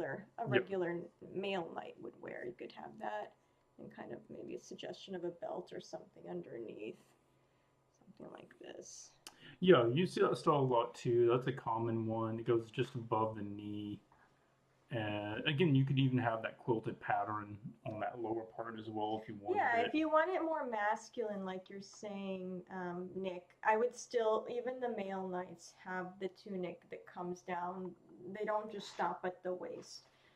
So if you reference some male knights, you'll see, like here, even in your reference over here, he's got it going all the way down to his knees, right? Mm-hmm. You don't need to go that low, but I would think about just the item of the clothing, because if you wanted to go unisex, I mean, those shoulders are giving me a bit of Minnie Mouse, right? It's the shoulders, the bubble shoulders are very feminine. So, Well, that's one of the reasons doing this would be good because you're yeah. creating a really nice male kind of boxy shape around the hips, and you're not using the more curvy feminine shape that you normally would, that these are. So that would be nice with that. Also consider usually the elbow pieces, if you're going to have an elbow piece, they really have to be bigger than that. They usually have to be quite a bit bigger than you think they do or need to be to accommodate the full range for the elbow. So I just want to bump the size up on those a little bit. Unless you don't want to. It doesn't have to be. I mean, it is a drawing, right? Yeah, it's not real. Just noting it. Something else to do would sword maybe could be a little longer. It feels a bit short to me. I don't know if you just stop painting it or what, but I'm carrying that down to at least about there, right? You can even look at the real world sword that the you know, face stock was holding there. And you could even add like little points on the sword if you wanted to go all out, make it more fantasy, crazy looking. Yeah, so that's good. I know there's a bunch of photo packs out there of people that have helmet collections. Oh, yeah? Yeah. Yeah, I think you can go in ArtStation and stuff. There's some museum in London that's just full of helmets. I wish I had known about this earlier. And yeah, helpful. So go out there, just probably pick up one of those, and you're gonna find. I remember seeing some that would fit right in line with this. What else? I think that was all my notes. Oh, with the gold, the question, I would demo it, but this is going so incredibly slow, I can't properly do a demo. So my note would be paint the whole thing in kind of a flatter gold tone that's more brown than you would normally think. Because the more worn it's going to get, the kind of the duller it's going to become. So it's no longer going to be this super bright, shiny gold. And you can paint it in basically as that kind of medium sandy brown. Then you come back and you're really going to just pop the edges. And you're going to give maybe a new layer that's like a linear dodge layer. And you're going to pop those edges and make them nice and warm, because gold almost doesn't matter what color you put on gold, the highlights will always be warm. And then in the shadows, you want to have contrasting colors. So in the warm areas, those are going to be the main light. But in the shadow areas, it'll have a bounce light, bounce color, and go ahead and let those shift to more of that greenish tone. And that's really common for gold to have that kind of greenish tone. The other thing which they didn't play up in this as much, which is anytime that gold reflects on itself, in this case it would be in here where it's bouncing up on itself, it should be getting hotter. And like back in here, it should be getting hotter. Because it's going to add that heat to itself, the heat of the color. So in the open areas, it'll stay more neutral, but anywhere it's popping back on itself, it'll get more like that. And that's really going to give you a good kind of gold look to it. Just note that paint the whole thing in darker than you think you should, then kind of bring the highlights into the edges and see if that doesn't help you out. Okay. You're the metal rendering master. It's true. I do like painting some good metal. Oh, thanks, Nick. I hope you thought our crits were helpful. This is Christina. Christina's in chat, or she was. Hopefully she's still here. She was, but maybe she fell asleep. Because it's been going for a while. Not sure what to do with the lighting and value scheme. The background has to be lighter by definition. These sort of illustrations usually have more ambient lighting. Yeah, you don't need to get fancy with the lighting on this. Just like what you have down here, these are just fine. Usually it is a soft, bright light from the direction of the camera, or slightly overhead, kind of coming down, right? And that means that most of it ends up being in the midtones, and you've mainly dealing with kind of a soft top-down light and your occlusion shadows. No. No, the values of painting.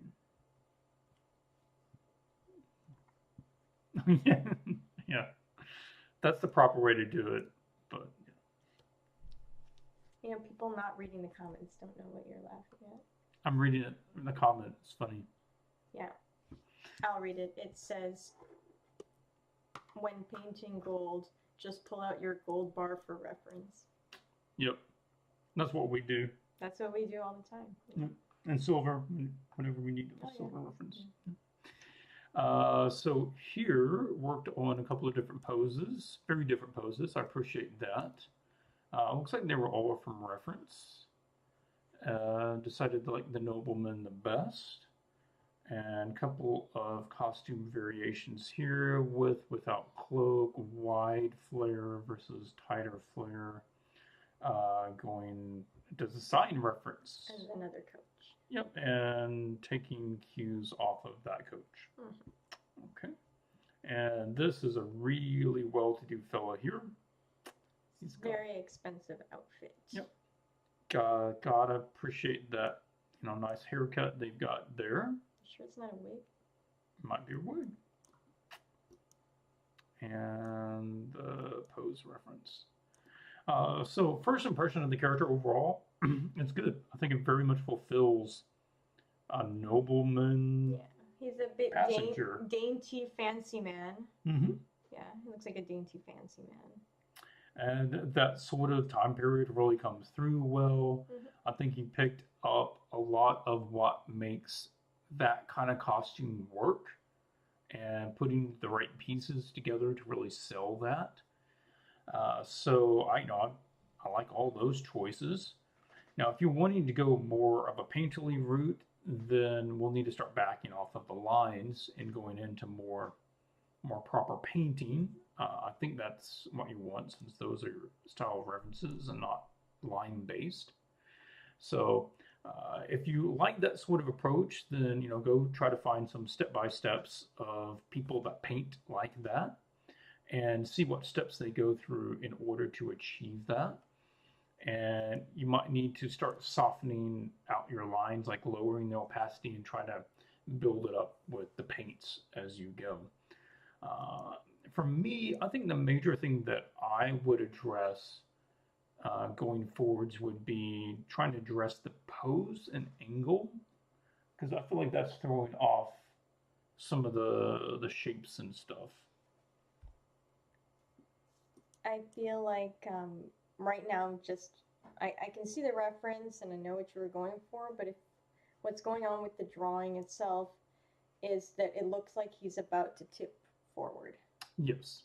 So it's a little bit leaning too much to one side, to the point where it's, there's a strong lean to the front. Whereas I think your intended pose has more of one straight leg, and the rest of the body kind of leaning more towards the back. Mm-hmm. So it's kind of a different pose, really. Like I know what you were going for, but then it didn't actually end up distributing the weight the same way. Yes. So I would try to address that, and you can kind of do a simple test anytime you're doing this, which is do like a straight line from you know, usually the weight bearing foot down to or up to the head, or just straight up, and you can see how much weight is on one side versus the other side. And if you know too much of the body is on one side, it's gonna tip over. So you can you know, kind of judge that for yourself. So right now, you know, I would probably try to bring that foot forward. A bit Yeah. more. Yeah. Now, generally, what the body will do, any kind of standing position, you're not in motion, right? Is that the body is going to try to keep the center of the balance at the back of the neck, right? Your head. It's going to prioritize keeping your head still and even over every other part of the body.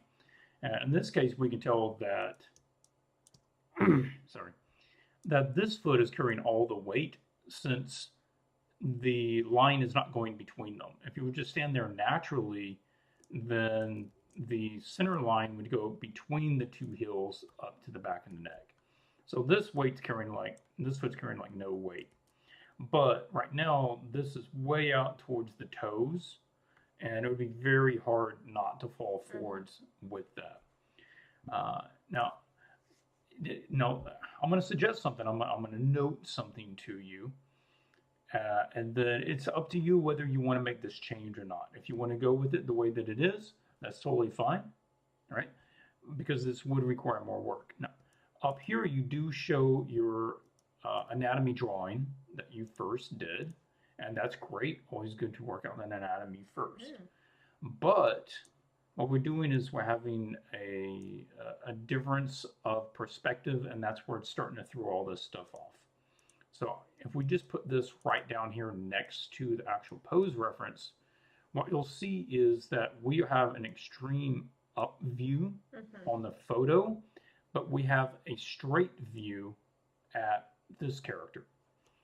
And if you start looking at the volumes, you can tell that on this character here, on the pose reference, we're really, everything's turning up, right? Because we're looking up at it. The hips up, up. And you can look at the top of the chest, and it's really foreshortened because it's curving out, and we're looking at it at an upward angle. So you can look at the crotch and look at the level that it's higher than it would normally appear to be because, you know, it's foreshortening away from us. Where on yours, we've got it way down here. Right, and we can just compare it to different places, right? Knees, waist. So here we have a really high waist where the narrow point is. And down here we have your waist about there. And this is where it gets really problematic when you're trying to use a pose, the same pose, but you're actually adjusting the perspective of that same pose. For a character illustration like this, something like this is fine. This is not so perspectivized that you could get away with it. Yeah, you can get away with it. Also, if you wanted to do the same pose, I'm going to give you just my thoughts in a minute about the pose, but I think you could improve it. But if you wanted to use the exact same one at a different angle, I would just pose for it yourself or get someone else to pose, and you can have them do it and then pose it like dead on straight at eye level so that you don't get like, you know, a lower view, you don't get that weird, you know, perspective angle on it. So it's like, rather than just trying to work it out, because I see what you're saying, Christina, but you know, trying to work it out yourself mentally, like, it's hard for anyone. That's why people are using the Daz dolls and taking pictures of their friends and everything, because it is like quite difficult to just sort that out mentally and get an accurate result. It's just hard to do. So I would consider either just use it the way it is, or you know, throw in a 3D doll, or take a photo of Yeah, yourself. this is a very simple pose. Mm-hmm. Most people could get yeah. this pose very easily. She was planning to pose for herself. Could I offer just some, before you do that, I just want to give you some feedback on maybe some things that I would do for this type of character.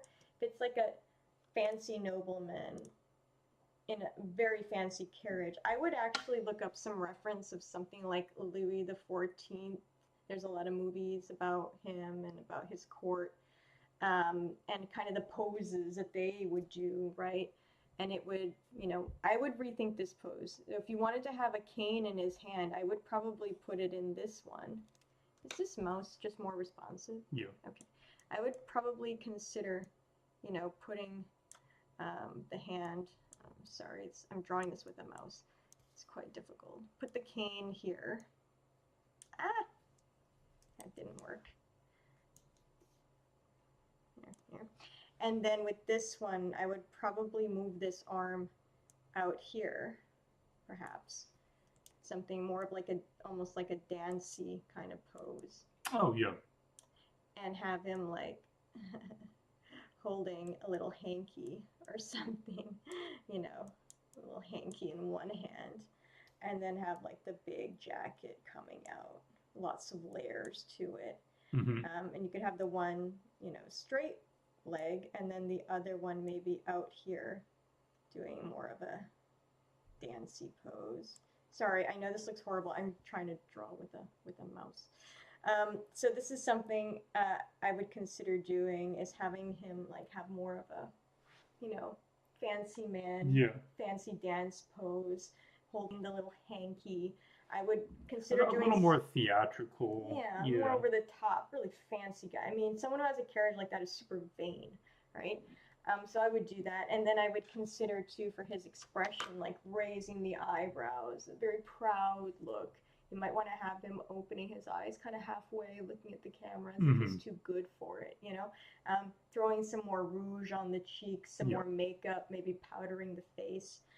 So that's something I would consider, and going bigger with the costume, bolder, more layers. Mm-hmm. And make the hat bigger, make it all like a guy who's just overdone, really full of himself. So I would try that. I would push. It's like what you're going for is a nice historical like starting point, and I would push it into the really fun, over the top character. Yeah, real is good, interesting is better. I do want to note here that the hat is on the small side. So, especially following what Diana is saying, which is kind of going more, leaning more into it. Also, hats like this, and most hats, don't sit that far back. You're not going to wear a tricorn on the, tilted all the way behind your hairline. Most times it's going to sit a lot lower. I found a photo of a classic guy wearing a very similar hat. So you just notice that those sit nice and tight. It's designed to sit right on top of the brow. And you're going to get the hair actually coming over the ear, even down here. You notice that the hair is flipping down on top of the ear, not just behind it. So allow those to come over, and you're going to get a shape something more like that. I like that all your clothing is like good, real clothing. Yes. Like all the pieces are there, and it makes sense. And now I would just take what you have and make it bigger, bolder, more lace, more embroidery, bigger jacket, more layers, fancier socks. Yeah, they're just going crazy with like the embroidery and the layers to it and the size of the buttons and all this. Good references here too. I like that. So good. Again, great reference image direction. And yeah, exactly what you were saying to do, Christina, which is go out there, take a photo, pose for a photo. Maybe try a couple of them just to see which one you want. Try a couple of different poses. And then find some more references of just ways that you can add a little more to the designs. And yeah, this is going to be a really good character.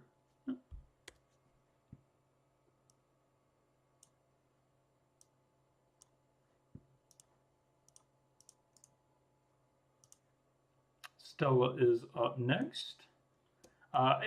We haven't said it so far, but guys, if you are interested in diving more into character design, we are offering an 8-week character design class.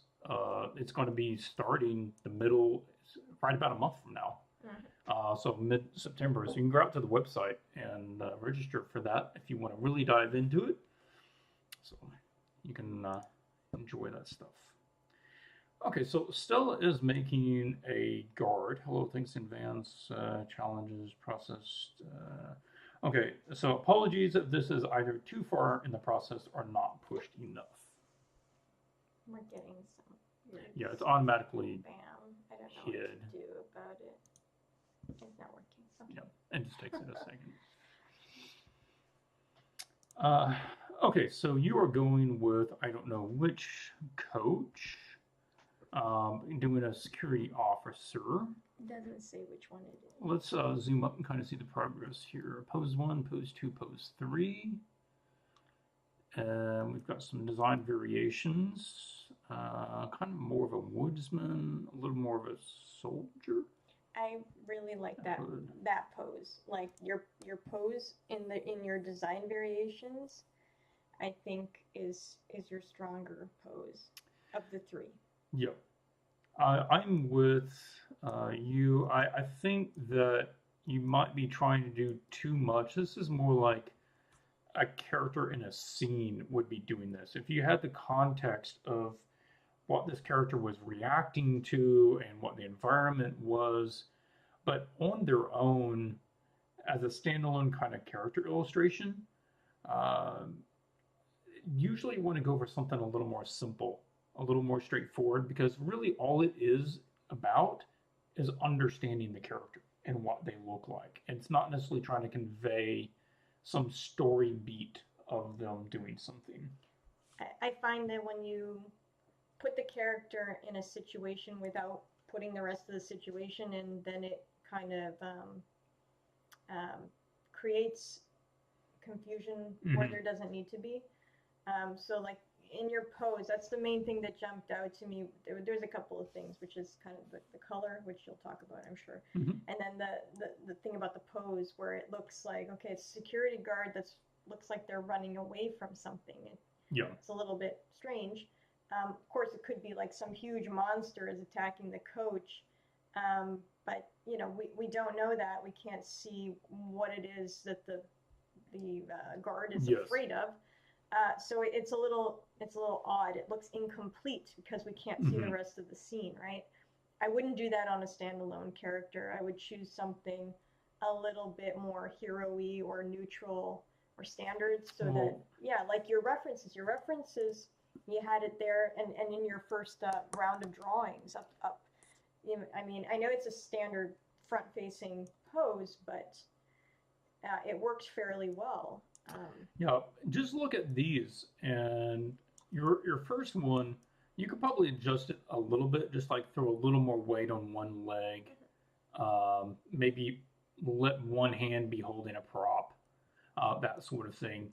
But this sort of just standing there, kind of looking at you, maybe in the middle of a walk, maybe turning to look at something, that's really all you need out of the pose. Or even just striking like a combat pose, but that's not a reaction to anything, like a hero pose. That would be good too. So I think that just the one you chose weakened it a little bit. I would have cycled back to one of the others. But in terms of your proportions are good. You use the doll really well. So, you know, kudos for that. You did a great job interpreting the doll and painting it. Yeah, I'm with that as well. The next thing is that some of the design choices are just kind of muddying understanding what's going on.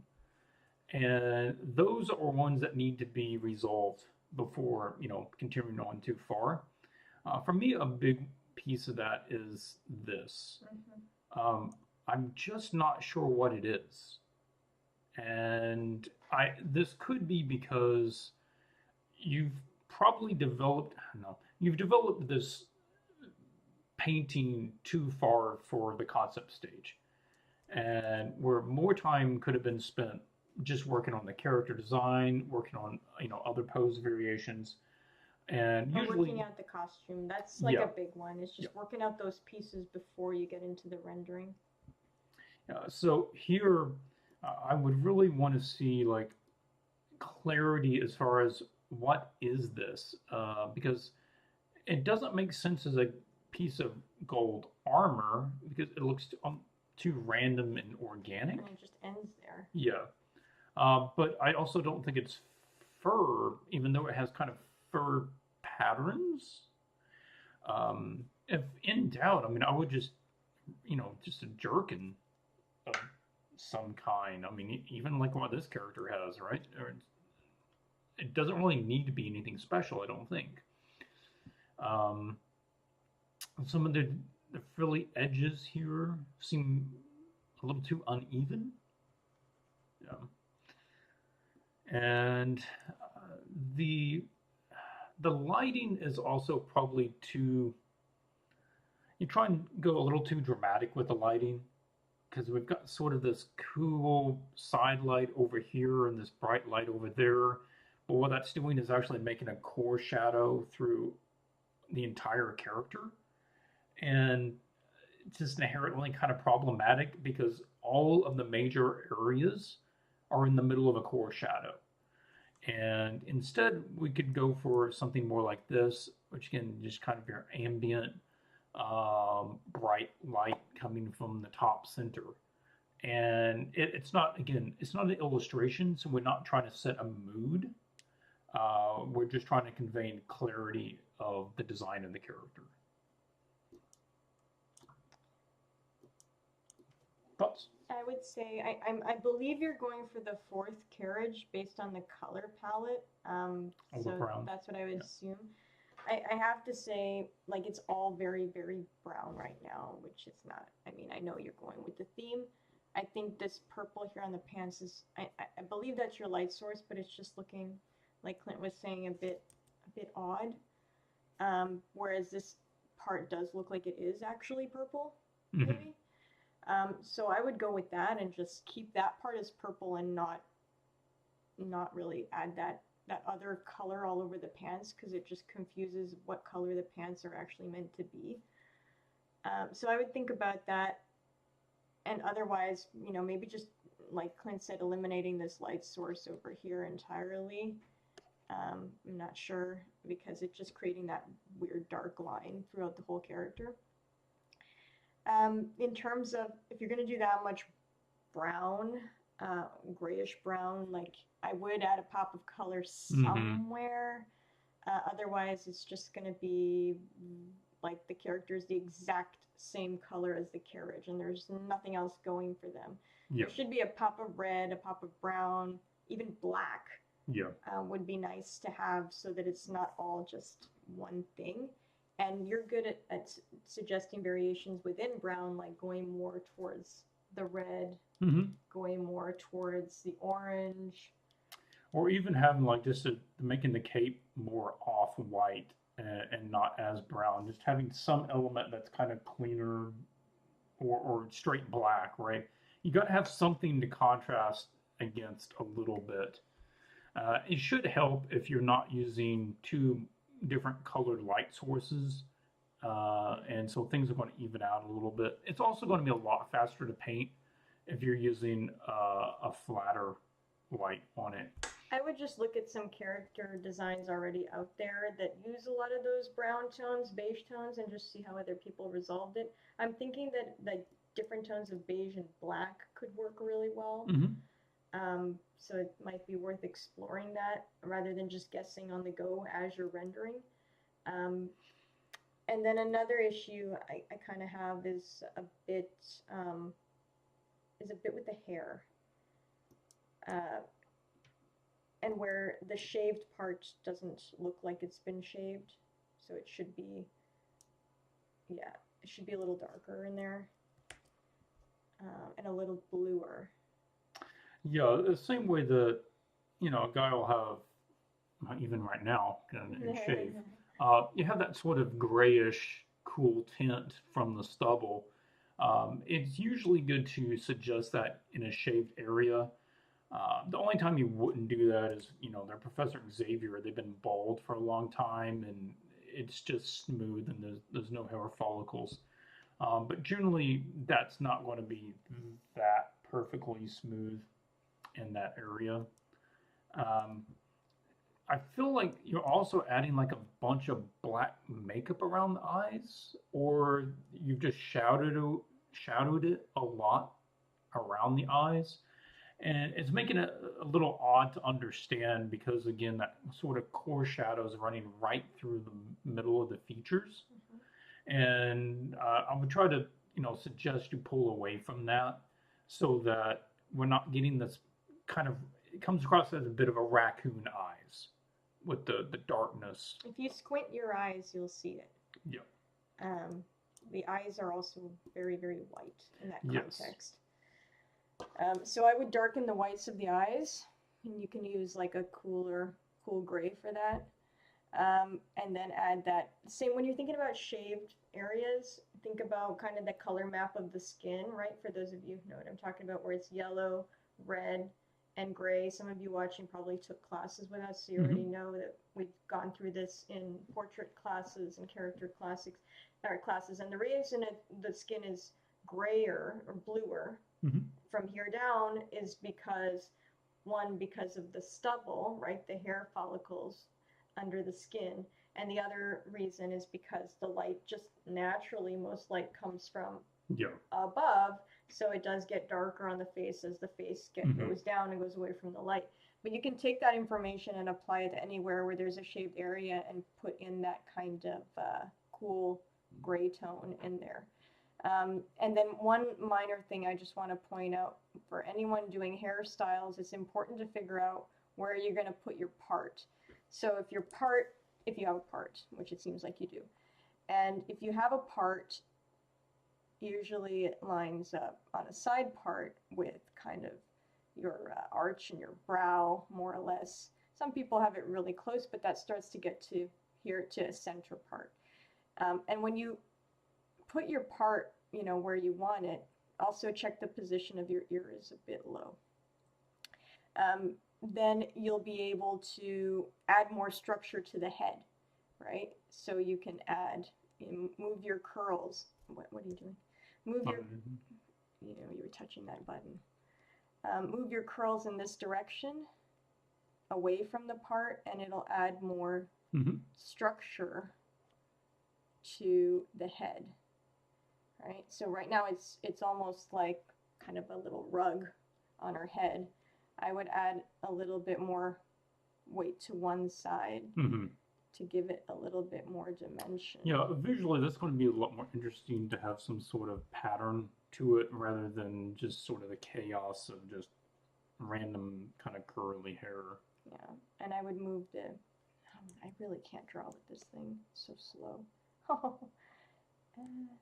Trying to zoom in, but again with the be careful with where the ear lines up, so it's not too bad. Yeah, but it's going to be curving back that way, so it is a little low, I would say. Okay.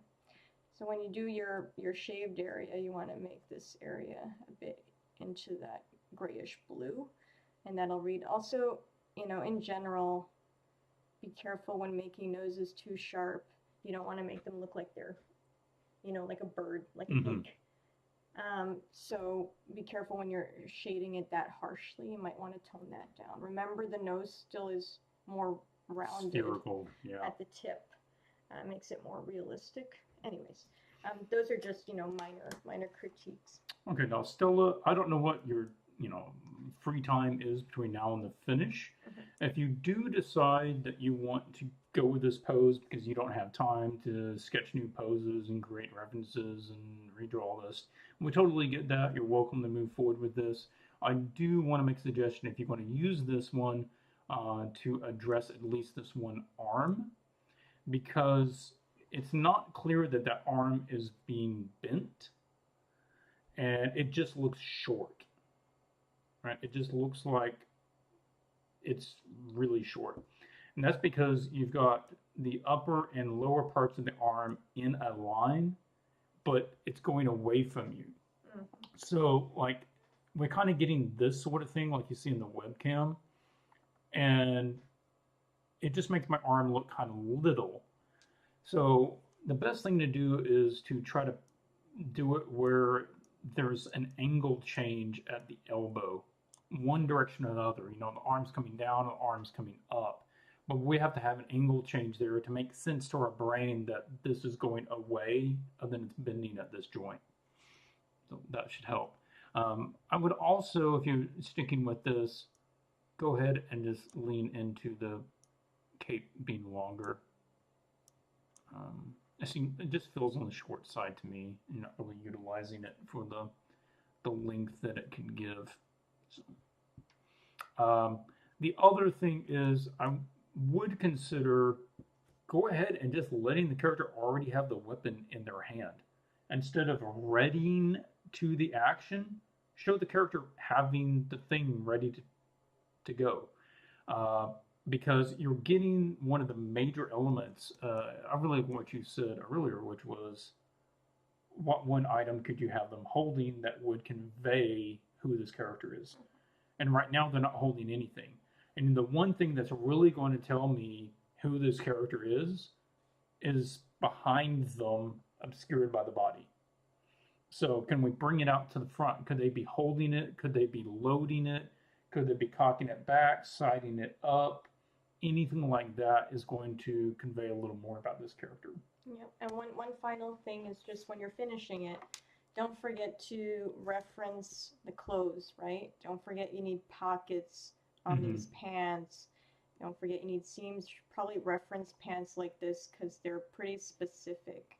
And I would look at like equestrian pants for this if you want that kind of shape. And then also, yeah, resolving this area. I mean, if you do decide to make that metal, I would just cover the whole chest in it and bring it up and, you know, create a seam or something down the center so it's clear that it's a chest plate. Yeah. If it's fur, then you really got to get those strands out, making it look like a piece of fur that's in there. So just kind of make that decision what you really want it to be.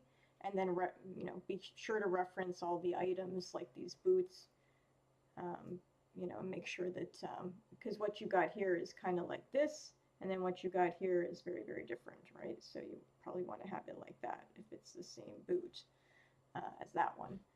So I would reference these and give the ankle some room too. Yeah, I was thinking about that. Because it's very close to the anatomy, right? And when you're painting leather boots too, for some of them, a lot of them will like sag and curve around the area wherever they're bending, like around the ankle. So you might want to reference that as well. Yeah, you can go with this, and what Diana is saying with the referencing the real clothes, like you want to look for the way that this is going to bunch up. You're going to get, you know, some big creases there. They're probably going to come out something like that. They're going to come out until they try to hit the knee. Also, we have to remember the weight of the fabric itself. It'll want to hang down, right? Same thing here.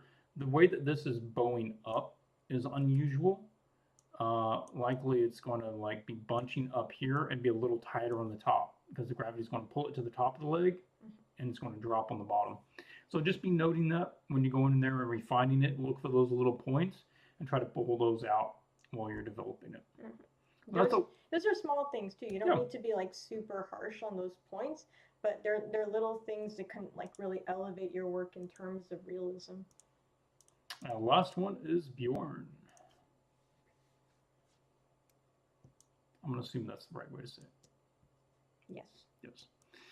Okay, we got, you know, I like the old dude characters. I like that old I have an face. affinity to that. It's more so every day. So I couldn't make a final call on the stylistic direction for painting process yet, but I think I do want to push it into a more stylized and exaggerated direction. I did pull off some stylized character references that we can compare it to in a minute. I do really like that pose. Yeah, let's start up here with pose 1 and work our way down and look at these. We got that one looks like he's having a drink after his shift. Is that like a A drink or a napkin, or I'm not. Oh, a scroll of some kind, maybe a letter. Oh, to me it looked like he was having a drink. But a lot of character coming through on this character. I like that. And That's a nice angle, I that's gotta a nice say. angle. Very nice. Now, usually that's not an angle you would use for a standalone character. That's for illustration. Yeah. But it's super nice. But we are both being quite happy with this pose. Although I might turn the head more towards the viewer, like he's doing this, and something got his attention and he's kind of looking up, just so we have a better face. Or you could view. have the face down, but the eyes looking up. Where Yep. He's just kind of giving you a bit of side eye. But I like that pose a lot. I think it's super elegant. Really works. Yeah, I like the red lines sketching out the gesture first. Mm-hmm. Yes. That's nice. So yeah, maybe you can go with that. Now that you worked out the basic design of the character, and we've got design variations, full plate armor. I love the armor that you did on this one here. That's so good. Like I really enjoy it. These are all really nice. Mm-hmm. Grounded in good reality, but given a little twist to them. And the one that you have landed on here, very excellent. Look at that shoulder piece. That's like the yeah. mouth opening like that. That's very cool. This is good stuff right here. I like that. Continuing the same amount of kind of ornamentation. Yeah. Yep. Going on in the breastplate. That's good. All the way down through the greaves. Nice shoes. Mm-hmm. Is that what they're just called shoes, right? Those parts on top? Nope, they have fancy names. I don't know what they're called. I don't remember what They're they are. shoes. Fancy shoes. Fancy metal shoes. Yep. So from here, we're assuming that you're going to put it into a different pose and you're just working out the character design. I also like the sleeve here. I like that too. I don't know if this is just a character design sketch page decision or this is the actual decision about there being half a cloak on one side of the body. That's the thing for me. That's the only thing I'm just like not really down with. It's a bit odd. Mm-hmm. Doesn't go with the rest of it. The rest of it is so well thought out and functional. It works. It's really nicely done. There's just two things I'm gonna pick at Bjorn, which is this kind of thing that's giving me a little bit of diaper in the front, a little just thing that's not really a very long panel. It's not a very elegant panel. It's just kind of like a little apron. And then the cloak is a very odd choice. I would rethink that. And what's odd about it too is it's got kind of these buttons in the front, but there's no way it can be buttoned up. It's just not possible to go around that shoulder, right? Like it's not possible. I would consider modifying it. I do agree that a cape is an excellent addition and it should have a cape. In your sketch down here, yes. It needs the cape to really... But not the cloak. And not really. like that. Maybe you could suggest a way to work it in. I don't know what the other shoulder looks like. I'm guessing it looks like that. Yeah, I'm okay with him having one big pauldron on one side and not on the other. It could even be that like... I have a cloak like this actually pinned on my pin board. Yeah. That's like this with it's only one shoulder, but it doesn't have the buttons like this. It has kind of something like this going on. And then... Oh, I think I know the type you're talking about. It actually doesn't go like that. It goes just over the arm. And like that. So it doesn't go in the front. This panel doesn't exist in this cloak. There's a few cloaks, military cloaks I've seen. I think they're from 1800s. 17 or 1800s, like maybe around that time. And you can get, it's a bit more like this. and they do go like this, or Yeah, I was going to say there has to be that cross strap. Or they go over that. But since you have that big piece there, you kind of have to go underneath. But it doesn't go in front of the arm. So you would have this arm free, which makes sense for a soldier to have, or a guard to have both arms free. And then you could just extend that, and then I would do something about that bit there. I would remove it. Yep. And there's those, those guys that protect the Pope and the Vatican. Nothing really ever happens there. But he has like all these really fancy guards I think they're called the Swiss Guard. I don't think they're Swiss, but I think they're Italian. But they have kind of pantaloons like that. They have pants like that. I would consider looking at some of those guys for reference, kind of seeing how they resolve the crotch area, because I don't remember exactly what they do. They're wearing pants like that. I don't know if there's a panel or something. I feel like you probably have like 2 panels coming out here, I think it's something and then you just like have that. really baggy pants coming underneath. You could do the cod piece. Yeah, you could do a cod piece. You could do the cod piece. Oh, old dude, I could see that. Yeah, wearing like a metal cod piece just for safety. The Musketeers had a half shoulder cloak design. Yeah, something more like that. But I wouldn't put a panel in front. Yeah, this is a bit more like just a trench coat, right? It's a little too trench coaty. But all the rest of this is reading well. I do think this handle probably needs to be longer. This might need to be a little bigger on this sword. Generally, that hand guard is pretty big. It gives them room to rotate around. Well, it varies. I would actually, Bjorn, I would make his hands bigger. They're a little bit on the small side right now. I would give him bigger hands. Just go lean into those big old guy hands. And then the sword, you could overdo it just because your whole guy is so big. Yeah. That you could give him a really big sword. This bigger as well. Like if you compare the size of the guy's hand to the grip of this pistol, like these pistols were not little. They were pretty big. We saw some at the museum of those pistols.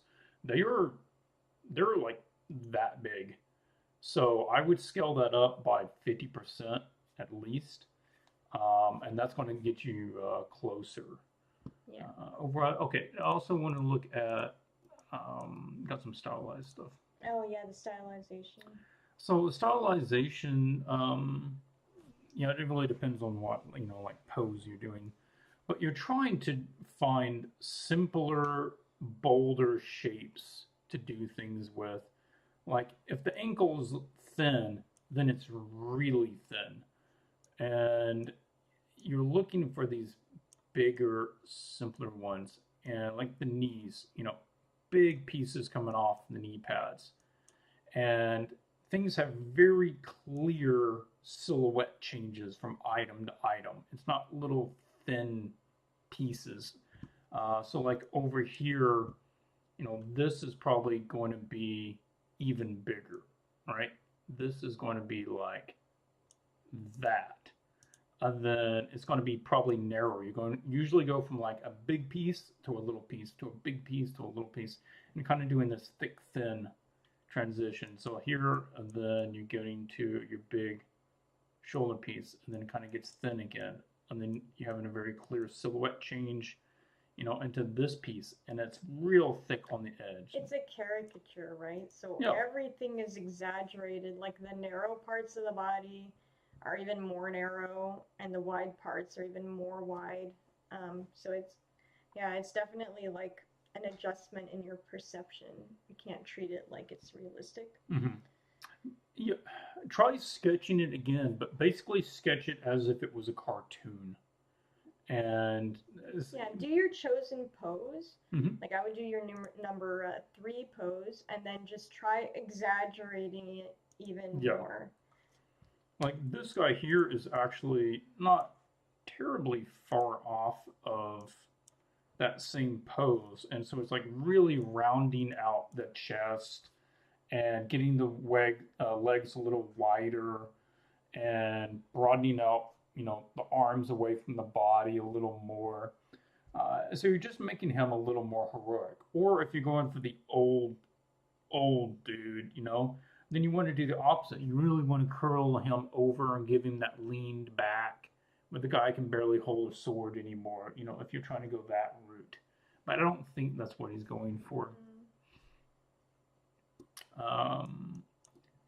And the colors are simpler.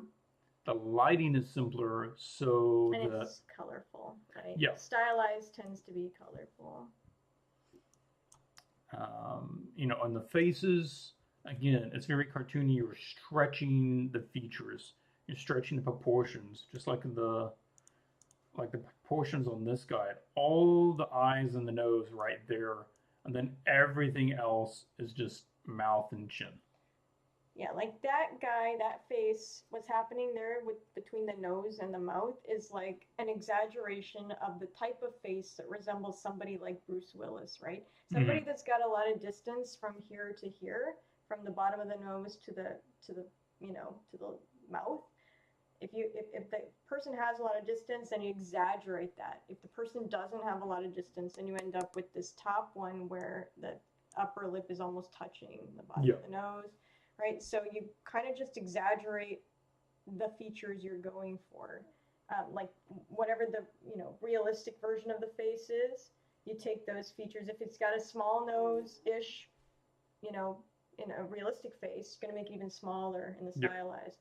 If he's got a bump on his nose in reality, in the realistic face, then you're gonna exaggerate that bump for the stylized. So. Kind of the way to approach it. It's like if he has a soft chin, then all of a sudden he just has a completely rounded chin, right? And this guy, he's boxy. No, he just straight up has like a 90-degree angle chin, right? It's a box. And it depends how stylized you want him to go. Like this is not quite as much as some of those others. And just try to find several that have a similar look or pose or whatever, and see how they're handling the same things. Look at the pose. Different ways to stylize. Like some stylization types, they'll make the ankles and the wrists really skinny. Others, they'll make them kind of non-existent. Like it'll be the thickness of the leg straight into the stumpy foot, right? So it depends on what look you're trying to get. If you're trying to get something more elegant, more angular, or you're trying to get something more round or noodly. So just, for practice, what you can do is just sketch over the same character that you have right now and just try to see what a more stylized kind of cartoony version of it would be. Where would you pull shapes? Where would you simplify them? Where would you, pinch it and stuff to make it more narrow? And see if you can get that character to come through. It also does help if you can find an actual face that you can stylize off of, because trying to stylize a generic old man face, unless you've done that a lot, just is not usually going to come off that well. It's hard to do. It's better if you just pick an existing face and then exaggerate what those features are than trying to do everything yourself, like make up all the features and then exaggerate those.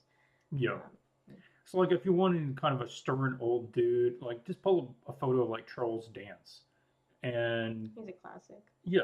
And he's got great features, really good bone structure, a lot of character on his face. And see if you can do some, if it were me, this is the way I do it. I would have like a photo of Charles Dance on one side, then I would have some photos of stylized faces like this on the other side, and then between them I would sketch a version having those two inputs. All right, that is all the entries, clocked in about 2.5 hours. Wow, that was a long time. Yeah. We intended to do this in an hour, but I'm sorry that it took so long. Well, it is recorded. If anybody's wanting to go back and catch some part that they missed, it is automatically being recorded and it'll be put into the channel, as soon as it's done parsing the information. And if you want to get a hold of us about classes, any questions, you can go out to Swatches Academy. Our emails are out there. Our classes are out there. And yeah, love to see you in some stuff. Otherwise, catch us in 2 weeks where we will be looking at the finals of all these that are submitted in. Yeah. Yeah. All right, guys, thank you very much for joining us. Until we see you next time, keep drawing.